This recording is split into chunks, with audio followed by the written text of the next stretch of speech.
അപ്പോൾ ഒരുപാട് സന്തോഷം. നാളെ ഏപ്രിൽ 15 വിഷു ആണ്. അപ്പോൾ വിഷുവിന് മുന്നേ നിങ്ങളെല്ലാവരും കാണാൻ സാധിച്ചു, നിങ്ങളെല്ലാവരും വന്നു. അപ്പോൾ നമുക്കൊന്നൊരു മീറ്റ് ദ പ്രസ് എന്ന് പറയുന്ന പോലെ നിങ്ങളൊന്ന് കാണുക, നമ്മളങ്ങനെ ഫൈനലി ഒന്ന് അഡ്രസ്സ് ചെയ്യുക. നമ്മളുടെ സിനിമ നാളെ റിലീസ് ചെയ്യാണ് പള്ളിച്ചട്ടമ്പി.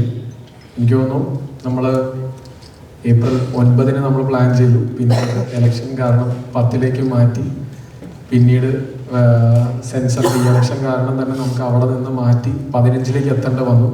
അങ്ങനെ ഫൈനലി ഞങ്ങൾക്ക് ഭയങ്കര സന്തോഷമുണ്ട് വിഷു ദിവസം നിങ്ങളുടെ മുമ്പിലേക്ക് നമ്മുടെ സിനിമ എത്തിക്കാൻ സാധിച്ചത്.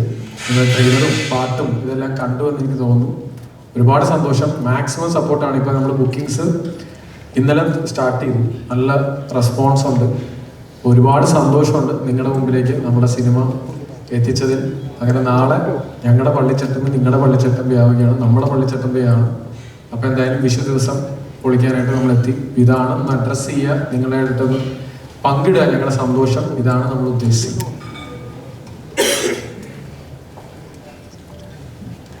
ഹലോ, എല്ലാവർക്കും അഡ്വാൻസ് ഹാപ്പി വിഷു. അപ്പോൾ നമ്മൾ ആദ്യം പ്ലാൻ ചെയ്തിരുന്ന ഡേറ്റ് അല്ലെങ്കിലും എനിക്ക് തോന്നുന്നു ഇതാണ് ഇപ്പോഴാണ് കറക്റ്റ് ഡേറ്റ് ആയത്. അപ്പോൾ ഞങ്ങളുടെ ഭാഗത്തുള്ളൊരു വിഷു കൈനീട്ടമായിട്ട് കരുതുക. നിങ്ങൾക്ക് എല്ലാവർക്കും ഈ സിനിമ ഇഷ്ടപ്പെടുമെന്ന് കരുതുന്നു. ഇത് എൻ്റെ അടുത്ത് ടിജോ സുരേഷ് ഏട്ടനും 2018 അവസാനത്തിൽ ഇതിൻ്റെ കഥ പറഞ്ഞപ്പോൾ മുതൽ ഞാൻ വളരെ എക്സൈറ്റഡ് ആയിട്ടുള്ളൊരു എലിമെൻ്റ് അതിപ്പോഴും ഈ സിനിമയിൽ വളരെ നന്നായി തന്നെ പ്രതിഫലിക്കുന്നുണ്ട് എന്നാണ് ഞാൻ വിശ്വസിക്കുന്നത്. പക്ഷേ ഇപ്പോൾ ഒരു ദിവസം കൂടെ ഉള്ളൂ. അപ്പോൾ ഈ സിനിമ നാളെ റിലീസാവുകയാണ്. അപ്പോൾ ഞങ്ങളിതിനെ പറ്റിയിട്ട് എന്തൊക്കെ അവകാശവാദങ്ങൾ പറയുന്നു അതിനേക്കാളൊക്കെ ഉപരി ഒരു ദിവസം കൂടെ നാളെ വൈകുന്നേരം ഈ സമയത്ത് നിങ്ങൾ പലരും ഈ സിനിമ കണ്ടിട്ടുണ്ടോ അപ്പോൾ നിങ്ങൾക്ക് നേരിട്ട് അറിയാനും പറ്റുമായിരിക്കും. അപ്പോൾ ഞങ്ങൾ വളരെ പ്രതീക്ഷയോടെയും ആത്മാർത്ഥതയോടെയും തന്നെ ചെയ്തിട്ടുള്ളൊരു സിനിമയാണ്. നാളെ രാവിലെ മുതൽ അത് ഞങ്ങളുടെ മാത്രം സിനിമയല്ല, നിങ്ങളുടെ കൂടെ സിനിമയാണ്. ആത്യന്തികമായിട്ട് നിങ്ങളെ എൻ്റർടൈൻ ചെയ്യിക്കുക എന്നുള്ളതാണ് ഞങ്ങൾ ചെയ്യുന്ന ഓരോ സിനിമകളുടെയും ഉദ്ദേശം. അത് ഈ സിനിമ കൊണ്ട് നടക്കട്ടെ, സംഭവിക്കട്ടെ എന്ന് ആഗ്രഹിക്കുന്നു. ഇപ്പോൾ നല്ല നല്ല കലക്കനായിട്ട് മലയാള സിനിമയിൽ നല്ല നല്ല വലിയ വലിയ ഹിറ്റുകൾ, അത് എന്താ പറയുക, നമുക്കതിനകത്ത് ഈ പറഞ്ഞ പോലെ വരുന്നതിന് മുമ്പ് ഹൈപ്പോ ആൻറ്റിസിപ്പേഷനും ഇതിനേക്കാളൊക്കെ അപ്പുറത്ത് സിനിമയുടെ കണ്ടന്റ് കണ്ടിട്ടാണ് ആൾക്കാർ സിനിമകൾ വിജയിപ്പിക്കുന്നത്. അതാണ് ഒരു സിനിമാ വ്യവസായത്തിൻ്റെ ഏറ്റവും നല്ല ലക്ഷണം എന്ന് എനിക്ക് തോന്നുന്നു. അതങ്ങനെ തന്നെ തുടരട്ടെ, നല്ല സിനിമകൾ മാത്രം വിജയിക്കട്ടെ എപ്പോഴും എന്നാഗ്രഹിക്കുന്നു. ഇനിയും നല്ല സിനിമകളുടെ ഭാഗമാവാൻ എനിക്കും പറ്റട്ടെ എന്ന് ഞാൻ ആഗ്രഹിക്കുന്നു. ഈ സിനിമയ്ക്ക് ഞങ്ങളുടെ ക്രൂവിനും കാസ്റ്റിനും എല്ലാവർക്കും എന്താ പറയുക, എല്ലാവർക്കും എല്ലാവിധ ആശംസകളും നാളത്തേക്ക്. ഒപ്പം നാളെ നിങ്ങൾക്ക് ഈ സിനിമ കാണാം, കണ്ട് നിങ്ങൾക്ക് വിലയിരുത്താം, നിങ്ങൾക്ക് ഇഷ്ടപ്പെടാം, ഇഷ്ടപ്പെടാതിരിക്കാം, അതൊക്കെ നിങ്ങളുടെ വ്യക്തിപരമായിട്ടുള്ള അഭിപ്രായങ്ങളാണ്. ഇഷ്ടപ്പെട്ടാൽ ഇതിനകത്ത് പൈസ മുടക്കിയിരിക്കുന്നു, ആ പാവത്തിൻ്റെ മുഖം നോക്കും. ഇഷ്ടപ്പെട്ടാൽ മാത്രം അത് മറ്റുള്ളവരോട് കൂടെ പറഞ്ഞു കഴിഞ്ഞാൽ ആ പാവത്തിൻ്റെ മുഖത്ത് ഈ പുഞ്ചിരി എന്നുണ്ടാവും. ഓക്കെ, സന്തോഷം, താങ്ക് യു. 2018 മുതൽ ഞാനും ലിജോയും കണ്ടു തുടങ്ങിയൊരു സ്വപ്നമാണ്. അതിലേക്ക് പിന്നെ ടോബി എത്തുന്നു. പിന്നെ അത് ഞങ്ങൾ ഒരുമിച്ച് കണ്ട ഒരു സ്വപ്നമാണ് ഇപ്പോൾ യാഥാർത്ഥ്യമാകുന്നത്. ഒരുപാട് സന്തോഷമുണ്ട്. വിഷുദിനത്തിൽ തന്നെ ഈ സിനിമ ഇതിൻ്റെ ഒരു ഔട്ട് കണ്ടതിൻ്റെ ഒരു ആത്മവിശ്വാസവും ഇപ്പോൾ നിങ്ങളുടെ മുമ്പിൽ ഇരിക്കുമ്പോഴുണ്ട്. വളരെ നല്ലത് മാത്രം പ്രതീക്ഷിക്കുന്നു. ഈ ഒരു ടീം, ജെയ്ക്സ്, ബാക്കി എല്ലാ സാങ്കേതിക വിദഗ്ധരും എല്ലാവരും കൂടെ ചേർന്നൊരു മികച്ച സിനിമയ്ക്ക് വേണ്ടിയിട്ടുള്ള ഒരു പ്രയത്നം ഈ സിനിമയുടെ പിന്നിലുണ്ട്. നാളെയാണ് നിങ്ങളുടെ മുമ്പിലേക്ക് ആ സിനിമ എത്തുന്നത്. തീർച്ചയായിട്ടും നിങ്ങൾ ആ സിനിമ കണ്ട് നിങ്ങളുടെ സത്യസന്ധമായ അഭിപ്രായങ്ങൾ നിങ്ങളുടെ മാധ്യമത്തിലൂടെ പറയുക. ടോബി പറഞ്ഞതുപോലെ ശുഭപ്രതീക്ഷയോടുകൂടിയാണ് തന്നെയാണ് ഞങ്ങളിരിക്കുന്നത്. Thank you. നമസ്കാരം. ഡിജോയുടെ കൂടെ എൻ്റെ 4ാമത്തെ സിനിമയാണ്, ടോബിയുടെ കൂടെ 6ാമത്തെ സിനിമ. ക്വീൻ തൊട്ട് ഡിജോയുടെ ജേർണിയിൽ ഞാനുണ്ട്, എല്ലാ പടത്തിലും കൂടെ ഉണ്ട്. അവൻ്റെ എന്താ പറയുക, ഈ ഒരു ഏറ്റവും നല്ല എഫേർട്ടായിട്ട്, വൺ ഓഫ് ദ ബെസ്റ്റ് എഫേർട്ടായിട്ട് എനിക്ക് തോന്നുന്ന സിനിമയാണ് പള്ളിച്ചട്ടമ്പി. അതിൻ്റെ സ്റ്റോറി ഇൻസെപ്ഷൻ തൊട്ട് ഓരോ സ്റ്റേജിലും സുരേഷോടെയും ഡിജോടെയും പല പല ഡിസ്കഷൻസിലിരുന്നു. ആൻഡ് ഫൈനൽ ഔട്ട് കണ്ടപ്പം I think we have the best version. ഈ സ്ക്രിപ്റ്റിലുള്ള ഏറ്റവും നല്ലൊരു വേർഷൻ ഔട്ടാണ് ഇപ്പോൾ ഉള്ളത്. അതിൽ ടൊവിയും ബാക്കി എല്ലാവരും എടുത്ത എഫേർട്ടൊന്നും പറയാനില്ല. അത് നിങ്ങൾ കാണുമ്പോൾ മനസ്സിലാവും. അതിലെ പാട്ട് കാട്ടുചമ്പം ഭയങ്കരമായിട്ട് റിസീവ് ആയ, അതും മിന്നലോടെ കഴിഞ്ഞിട്ട് അങ്ങനെ ഒരു പാട്ട് വന്നതിലും, കാരണം ഈ സോങ്സ് ഇത്രയും ക്ലൗഡഡ് ആയിട്ടിരിക്കുന്ന ഒരു മ്യൂസിക്കൽ എന്താ പറയുക, ഒരു ഇൻഡസ്ട്രിയിലോട്ടൊരു പാട്ട് ശരിക്കും റീച്ച് ചെയ്യാൻ തന്നെ ഭയങ്കര പാടാണ്. അപ്പോൾ we stuck to the Roots.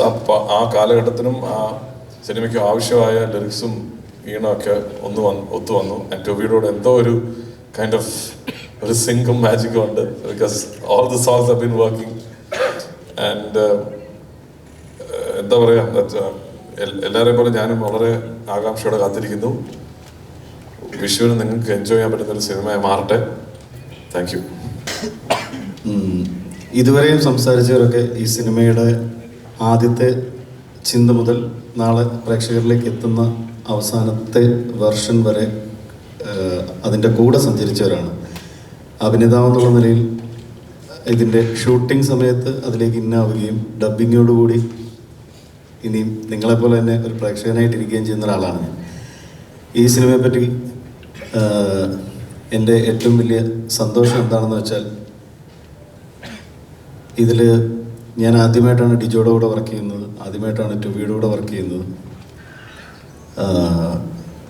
ഈ സിനിമയുടെ ഷൂട്ടിംഗ് വേളയിൽ വളരെയധികം പ്രശ്നങ്ങളെയും പ്രതിസന്ധികളെയും അതിജീവിച്ചാണ് ഇതിൻ്റെ ഷൂട്ടിംഗ് നടന്നത്. ഒന്നാമത് ഇതൊരു വലിയ സിനിമയാണ്, ധാരാളം ആക്ടേഴ്സുള്ള, ജൂനിയർ ആർട്ടിസ്റ്റുകൾ ധാരാളമായിട്ടുള്ള ഒരു നാടിൻ്റെ കഥ പറയുന്ന സിനിമയാണ്. അപ്പോൾ അതിനെ കാലാവസ്ഥ വളരെ പ്രതികൂലമായി ബാധിച്ചു. ദിവസങ്ങൾ നമ്മൾ ഉദ്ദേശിച്ച പോലെ ഷൂട്ടുകൾ തീരാതെ പോയി. ആ സമയത്തൊക്കെ അതിൻ്റെ യാതൊരുവിധ പ്രഷറും ടെൻഷനും കാണിക്കാതെ കൂടെ നിന്ന ഒരു നിർമ്മാതാവ് നമുക്കുണ്ടായിരുന്നു. അതാണ് നൗഫൽ. ഒരു നിർമ്മാതാവ് എങ്ങനെ ആയിരിക്കണം എന്നുള്ളതിൻ്റെ ഒരു ഉത്തമ ഉദാഹരണമായിട്ട് നമുക്ക് നൗഫലിൻ്റെ പേര് പറയാം. അതുപോലെ തന്നെ ദിവസവും പ്ലാനുകൾ ചേഞ്ച് ആയിക്കൊണ്ടിരിക്കുന്ന സമയത്ത്, അതായത് പ്ലാൻ എയുമായി ലൊക്കേഷനിലെത്തും, തെളിഞ്ഞ കാലാവസ്ഥയിൽ ഷൂട്ട് ചെയ്യാൻ വേണ്ടി എത്തുമ്പോൾ മഴ തുടങ്ങും, അപ്പോൾ പ്ലാൻ ബിയിലേക്ക് ഷിഫ്റ്റ് ചെയ്യും, പിന്നീട് മഴ മാറും, അപ്പോൾ പ്ലാൻ സിയിലേക്ക് ഷിഫ്റ്റ് ചെയ്യും. അങ്ങനെ പല വിധത്തിലുള്ള പ്ലാൻ ഷിഫ്റ്റുകൾ നടത്തി ഈ സിനിമ പൂർത്തീകരിച്ച ഡിജോ ഒരു വലിയ കയ്യടി അർഹിക്കുന്നുണ്ട്. ഇതിൻ്റെ ആദ്യത്തെ നമ്മൾ പ്രേക്ഷകൻ എന്നുള്ള നിലയിൽ ആദ്യമേ നമ്മളുടെ അടുക്കിലേക്ക് എത്തുന്നത് ഇതിൻ്റെ മ്യൂസിക്കാണ്. ആ പാട്ട് തന്നെ സൂപ്പർ ഹിറ്റാക്കിയ ജേക്സും ഒരു വലിയ കയ്യടി അർഹിക്കുന്നുണ്ട്. ഇന്നത്തെ കാലഘട്ടത്തിൽ ഒരു ചരിത്രത്തിൻ്റെ നാൾവഴികളിലൂടെ നടന്നുപോയ ഒരു നായകൻ്റെ കഥ പ്രേക്ഷകരിലേക്ക് തൂലികയിലൂടെ എത്തിച്ച സുരേഷ് ഏട്ടനും ഒരു വലിയ കയ്യടി അർഹിക്കുന്നുണ്ട്. അങ്ങനെ ഇതിൻ്റെ ഭാഗമായി നിൽക്കുമ്പോൾ അഭിമാനത്തോടെയും ബഹുമാനത്തോടെയും മാത്രം നോക്കി കാണാൻ പറ്റുന്ന ഒരു സംഘം ആൾക്കാരോടൊപ്പമാണ് ഞാനിവിടെ ഇരിക്കുന്നത്. ഒരു കാലഘട്ടത്തിൻ്റെ കഥയിൽ ഒരു വീരൻ്റെ, ഞാനിപ്പം ഒരു ഇൻ്റർവ്യൂവിൽ പറഞ്ഞു, അയാളൊരു വീരനായിരുന്നു എന്ന് പറയുമ്പോൾ നമ്മൾ മുത്തശ്ശി കഥകളിലൂടെ കേൾക്കുന്ന കഥകളിലെ നായകന്മാരെ പറ്റി ഉണ്ടാകുന്ന നമുക്കൊരു സങ്കല്പങ്ങളുണ്ട്. ആ സങ്കല്പത്തിലേക്ക് സിനിമയിലെ ഒരു നായകൻ വളർന്നു വരണമെന്നുണ്ടെങ്കിൽ അദ്ദേഹം വളരെ വലിയൊരു എഫേർട്ട് അതിൻ്റെ പിന്നിലുണ്ട്. ആ എഫേർട്ട് വളരെ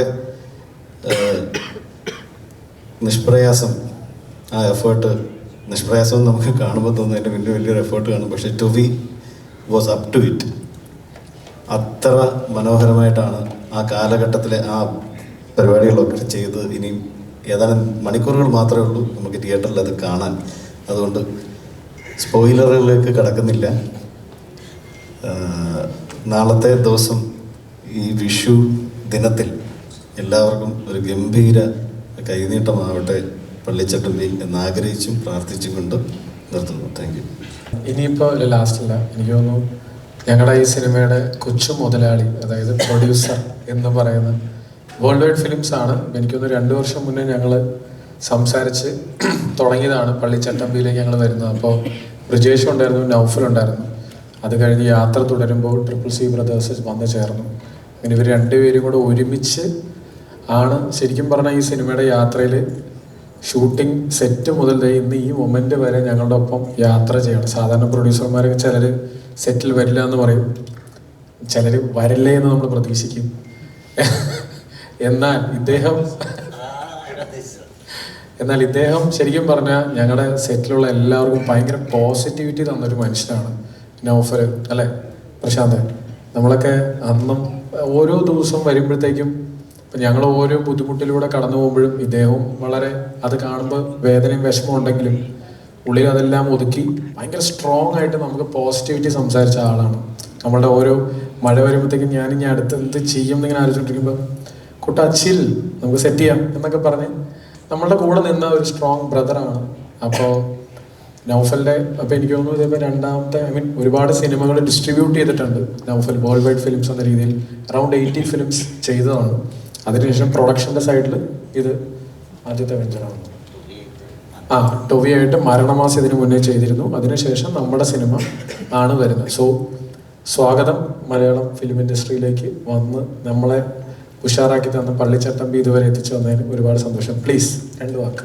ഭയങ്കരമായിട്ട് സംസാരിക്കാനൊന്നറിയില്ല, പക്ഷേ ഒരു അനുഭവം തന്നെയായിരുന്നു. ഒരു ഡിസ്ട്രിബ്യൂട്ടർ എന്നുള്ള രീതിയിൽ സിനിമയെ ഭയങ്കരമായി സ്നേഹിക്കുന്നതാണ് ഞാനും എൻ്റെ പാർട്ട്ണറും നമ്മുടെ കോ പ്രൊഡ്യൂസേഴ്സും എല്ലാവരും. അപ്പം ആദ്യം ഇങ്ങനെ ഇത്രയും വലിയൊരു സിനിമ നമ്മുടെ കമ്പനീനെ ഏൽപ്പിക്കാൻ ഡിജോ കാണിച്ച മറ്റേ ധൈര്യം, അതിനെ ഞാൻ അപ്രിഷ്യേറ്റ് ചെയ്യുന്നു. ഇല്ല പക്ഷെ നല്ലൊരു അനുഭവമായിരുന്നു. ഒരുപാട് ആൾക്കാരോട് നന്ദി പറയാനാണ് ഞാൻ ഈ അവസരം ഉപയോഗിക്കാൻ ആഗ്രഹിക്കുന്നത്. 2000-ഓളം സപ്പോർട്ടീവ് ആർട്ടിസ്റ്റുകൾ നമ്മുടെ സിനിമയിൽ അഭിനയിച്ചിട്ടുണ്ട്. അതല്ലാണ്ട് ഇപ്പോൾ ടൊവി മുതൽ ഒരുപാട് മലയാളത്തിലെയും തമിഴിലെയും തെലുങ്കിലെയും ഒക്കെ ഒരുപാട് ആർട്ടിസ്റ്റുകൾ നമ്മുടെ സിനിമയിൽ സഹകരിച്ചിട്ടുണ്ട്. ഒരുപാട് ടെക്നീഷ്യന്മാർ രാപ്പകലില്ലാണ്ട് അധ്വാനിച്ചിട്ടുണ്ട്. Jakes is continuously giving back to back hits. നമ്മുടെ പടത്തിൽ ഇപ്പോൾ 3 പാട്ട് റിലീസ് ചെയ്തു. 3ഉം വളരെ ഗംഭീരമായിട്ട് തന്നെ 3 പാട്ടും ആൾക്കാർ സ്വീകരിച്ചിട്ടുണ്ട്. അപ്പം ഈ അവസരം നന്ദിയാണ് ഞാൻ പറയാൻ ആഗ്രഹിക്കുന്നത്. എല്ലാവരോടും നന്ദി. ഈ പടമായി സഹകരിച്ച എല്ലാവരോടും ഒരുപോലെ ഞാനും എൻ്റെ പാർട്ട്ണർ ബ്രിജേഷിൻ്റെ പേരിലും നന്ദി പറയുന്നു. Thank you. നമസ്കാരം. മലയാള സിനിമയിലേക്ക് ഒരു പുതുമുഖ സംവിധായകൻ എന്ന രീതിയിലേക്ക് കടന്നു വന്ന് ഒരുപടി പുതുമുഖ താരങ്ങൾ വെച്ച് ആദ്യ സിനിമ ക്യൂൻ 1 ഹിറ്റ് അടിച്ച ഒരു സംവിധായകനാണ് ഡിജോ. അതിനുശേഷം പിന്നീട് പള്ളിച്ചട്ടിപ്പിലേക്ക് എത്തുമ്പോൾ എത്ര എക്സ്പീരിയൻസ് ഉണ്ട്. ഒരു വലിയ ക്യാൻവാസാണ് നൗഫലിക്ക ഡിജോയെ കൊണ്ടൊരുക്കിയിരിക്കുന്നത്. ടൊവി ഹീറോ ആയിട്ടുള്ള പടം നാളെ മലയാളികൾ നിങ്ങളിലേക്ക് എത്തുമ്പോൾ നിങ്ങൾ കാത്തിരിക്കുന്ന പോലെ തന്നെയാണ് ഞങ്ങളെല്ലാവരും ഈ സിനിമയെ കാത്തിരിക്കുന്നത്, വളരെ പ്രതീക്ഷയോടെ. ഒരുപാട് നന്ദി. അതോടൊപ്പം തന്നെ ക്യൂൻ എന്ന വലിയ ആ സിനിമയിൽ എനിക്ക് അവസരം ഉണ്ടായിരുന്നു. അതിനുശേഷം ഈ സിനിമയിലും ഡിജോ എനിക്ക് അവസരം നൽകിയിരിക്കുന്നു. നമുക്ക് ഒരുമിച്ച് നാളെ ഇറങ്ങുന്ന ഈ പള്ളിച്ചട്ടമ്പി എന്നുള്ള സിനിമ നമുക്ക് ഒരുമിച്ച് ഏറ്റെടുത്ത് ഒരു വൻ വിജയത്തിലേക്ക് നമുക്ക് ഒരുമിച്ച് എത്തിക്കാം എന്ന് മാത്രമേ ഈ അവസരത്തിൽ എനിക്ക് പറയാനുള്ളൂ. Thank you. പ്രധാനമായിട്ട് എനിക്ക് അങ്ങനെ സംസാരിക്കാറിഞ്ഞൂടാ. കുഴപ്പമില്ല, ഓക്കെ. എന്നെ ഇവരെ തള്ളി കയറ്റി വിട്ടതാണ്. എൻ്റെ കൂടെ വേറെയും ആർട്ടിസ്റ്റുകളുണ്ട്. അപ്പോൾ അവരെ ഒന്ന് പാൻ ചെയ്താൽ കാണാൻ പറ്റും. അപ്പോൾ അവരെ തള്ളി കയറ്റി വിട്ടതാ. അപ്പോൾ പ്രത്യേകിച്ച് ഇപ്പോൾ ഇവർ പറഞ്ഞത് തന്നെ പറയാനുള്ളൂ. ശുഭപ്രതീക്ഷ. നാളെ എല്ലാവരും തിയേറ്ററിൽ പോയി കാണണം. പടം നന്നായിരിക്കും. എല്ലാവരും അഭിപ്രായം പറയുക.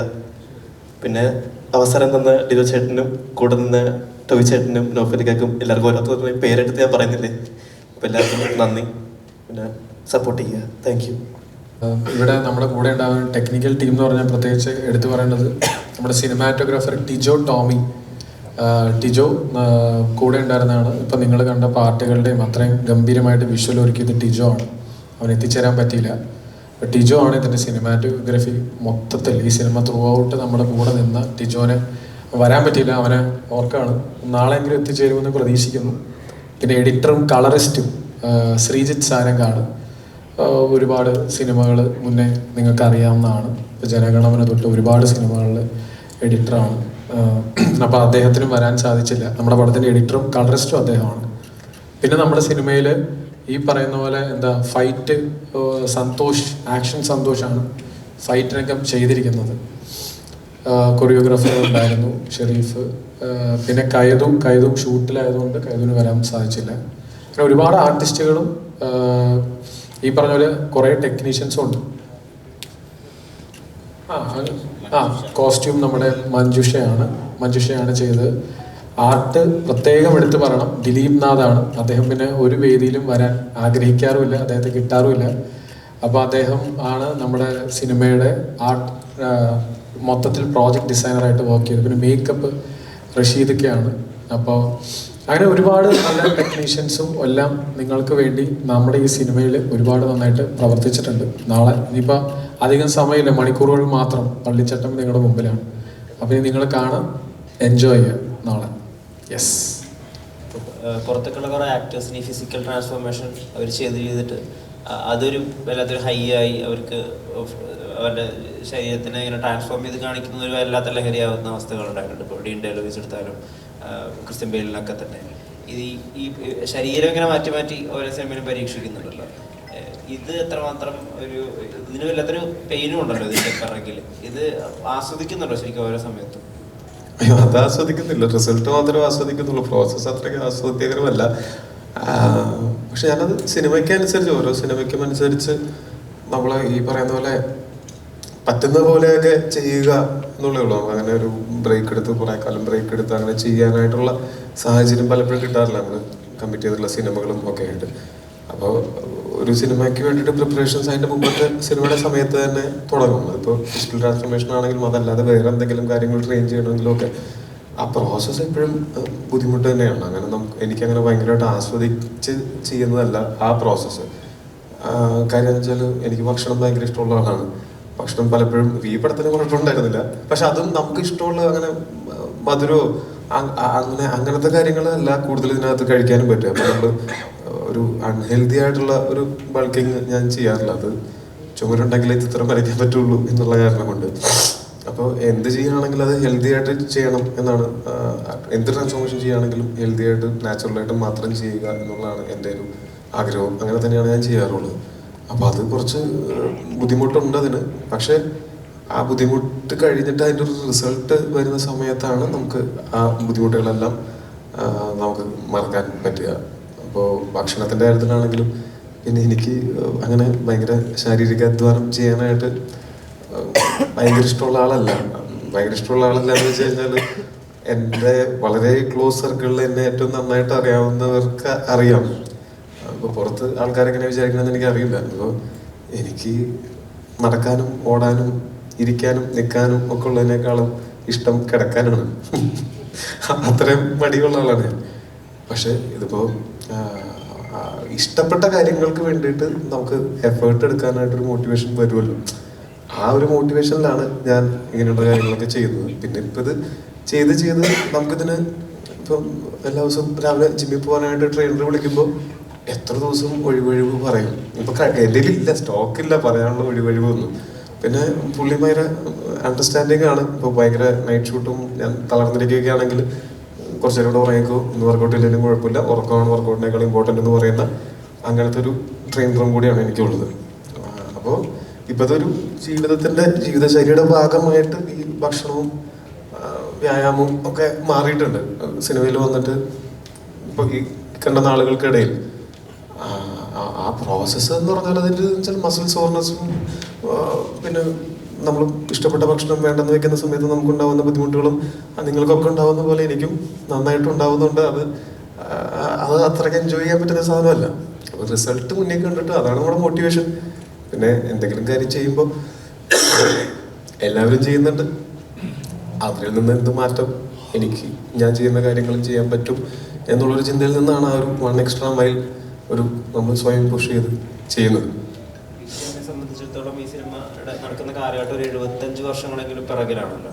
അപ്പോൾ ആ സമയത്ത് ഇപ്പോൾ പാൻറ് ഇടാതെ നടക്കുന്ന ആളുകൾ, മലയാളത്തിൻ്റെ അക്ഷരലിപി തന്നെ വേറെ രീതിയിൽ, അല്ലെങ്കിൽ വാക്കുകൾ വേറെ രീതിയിൽ.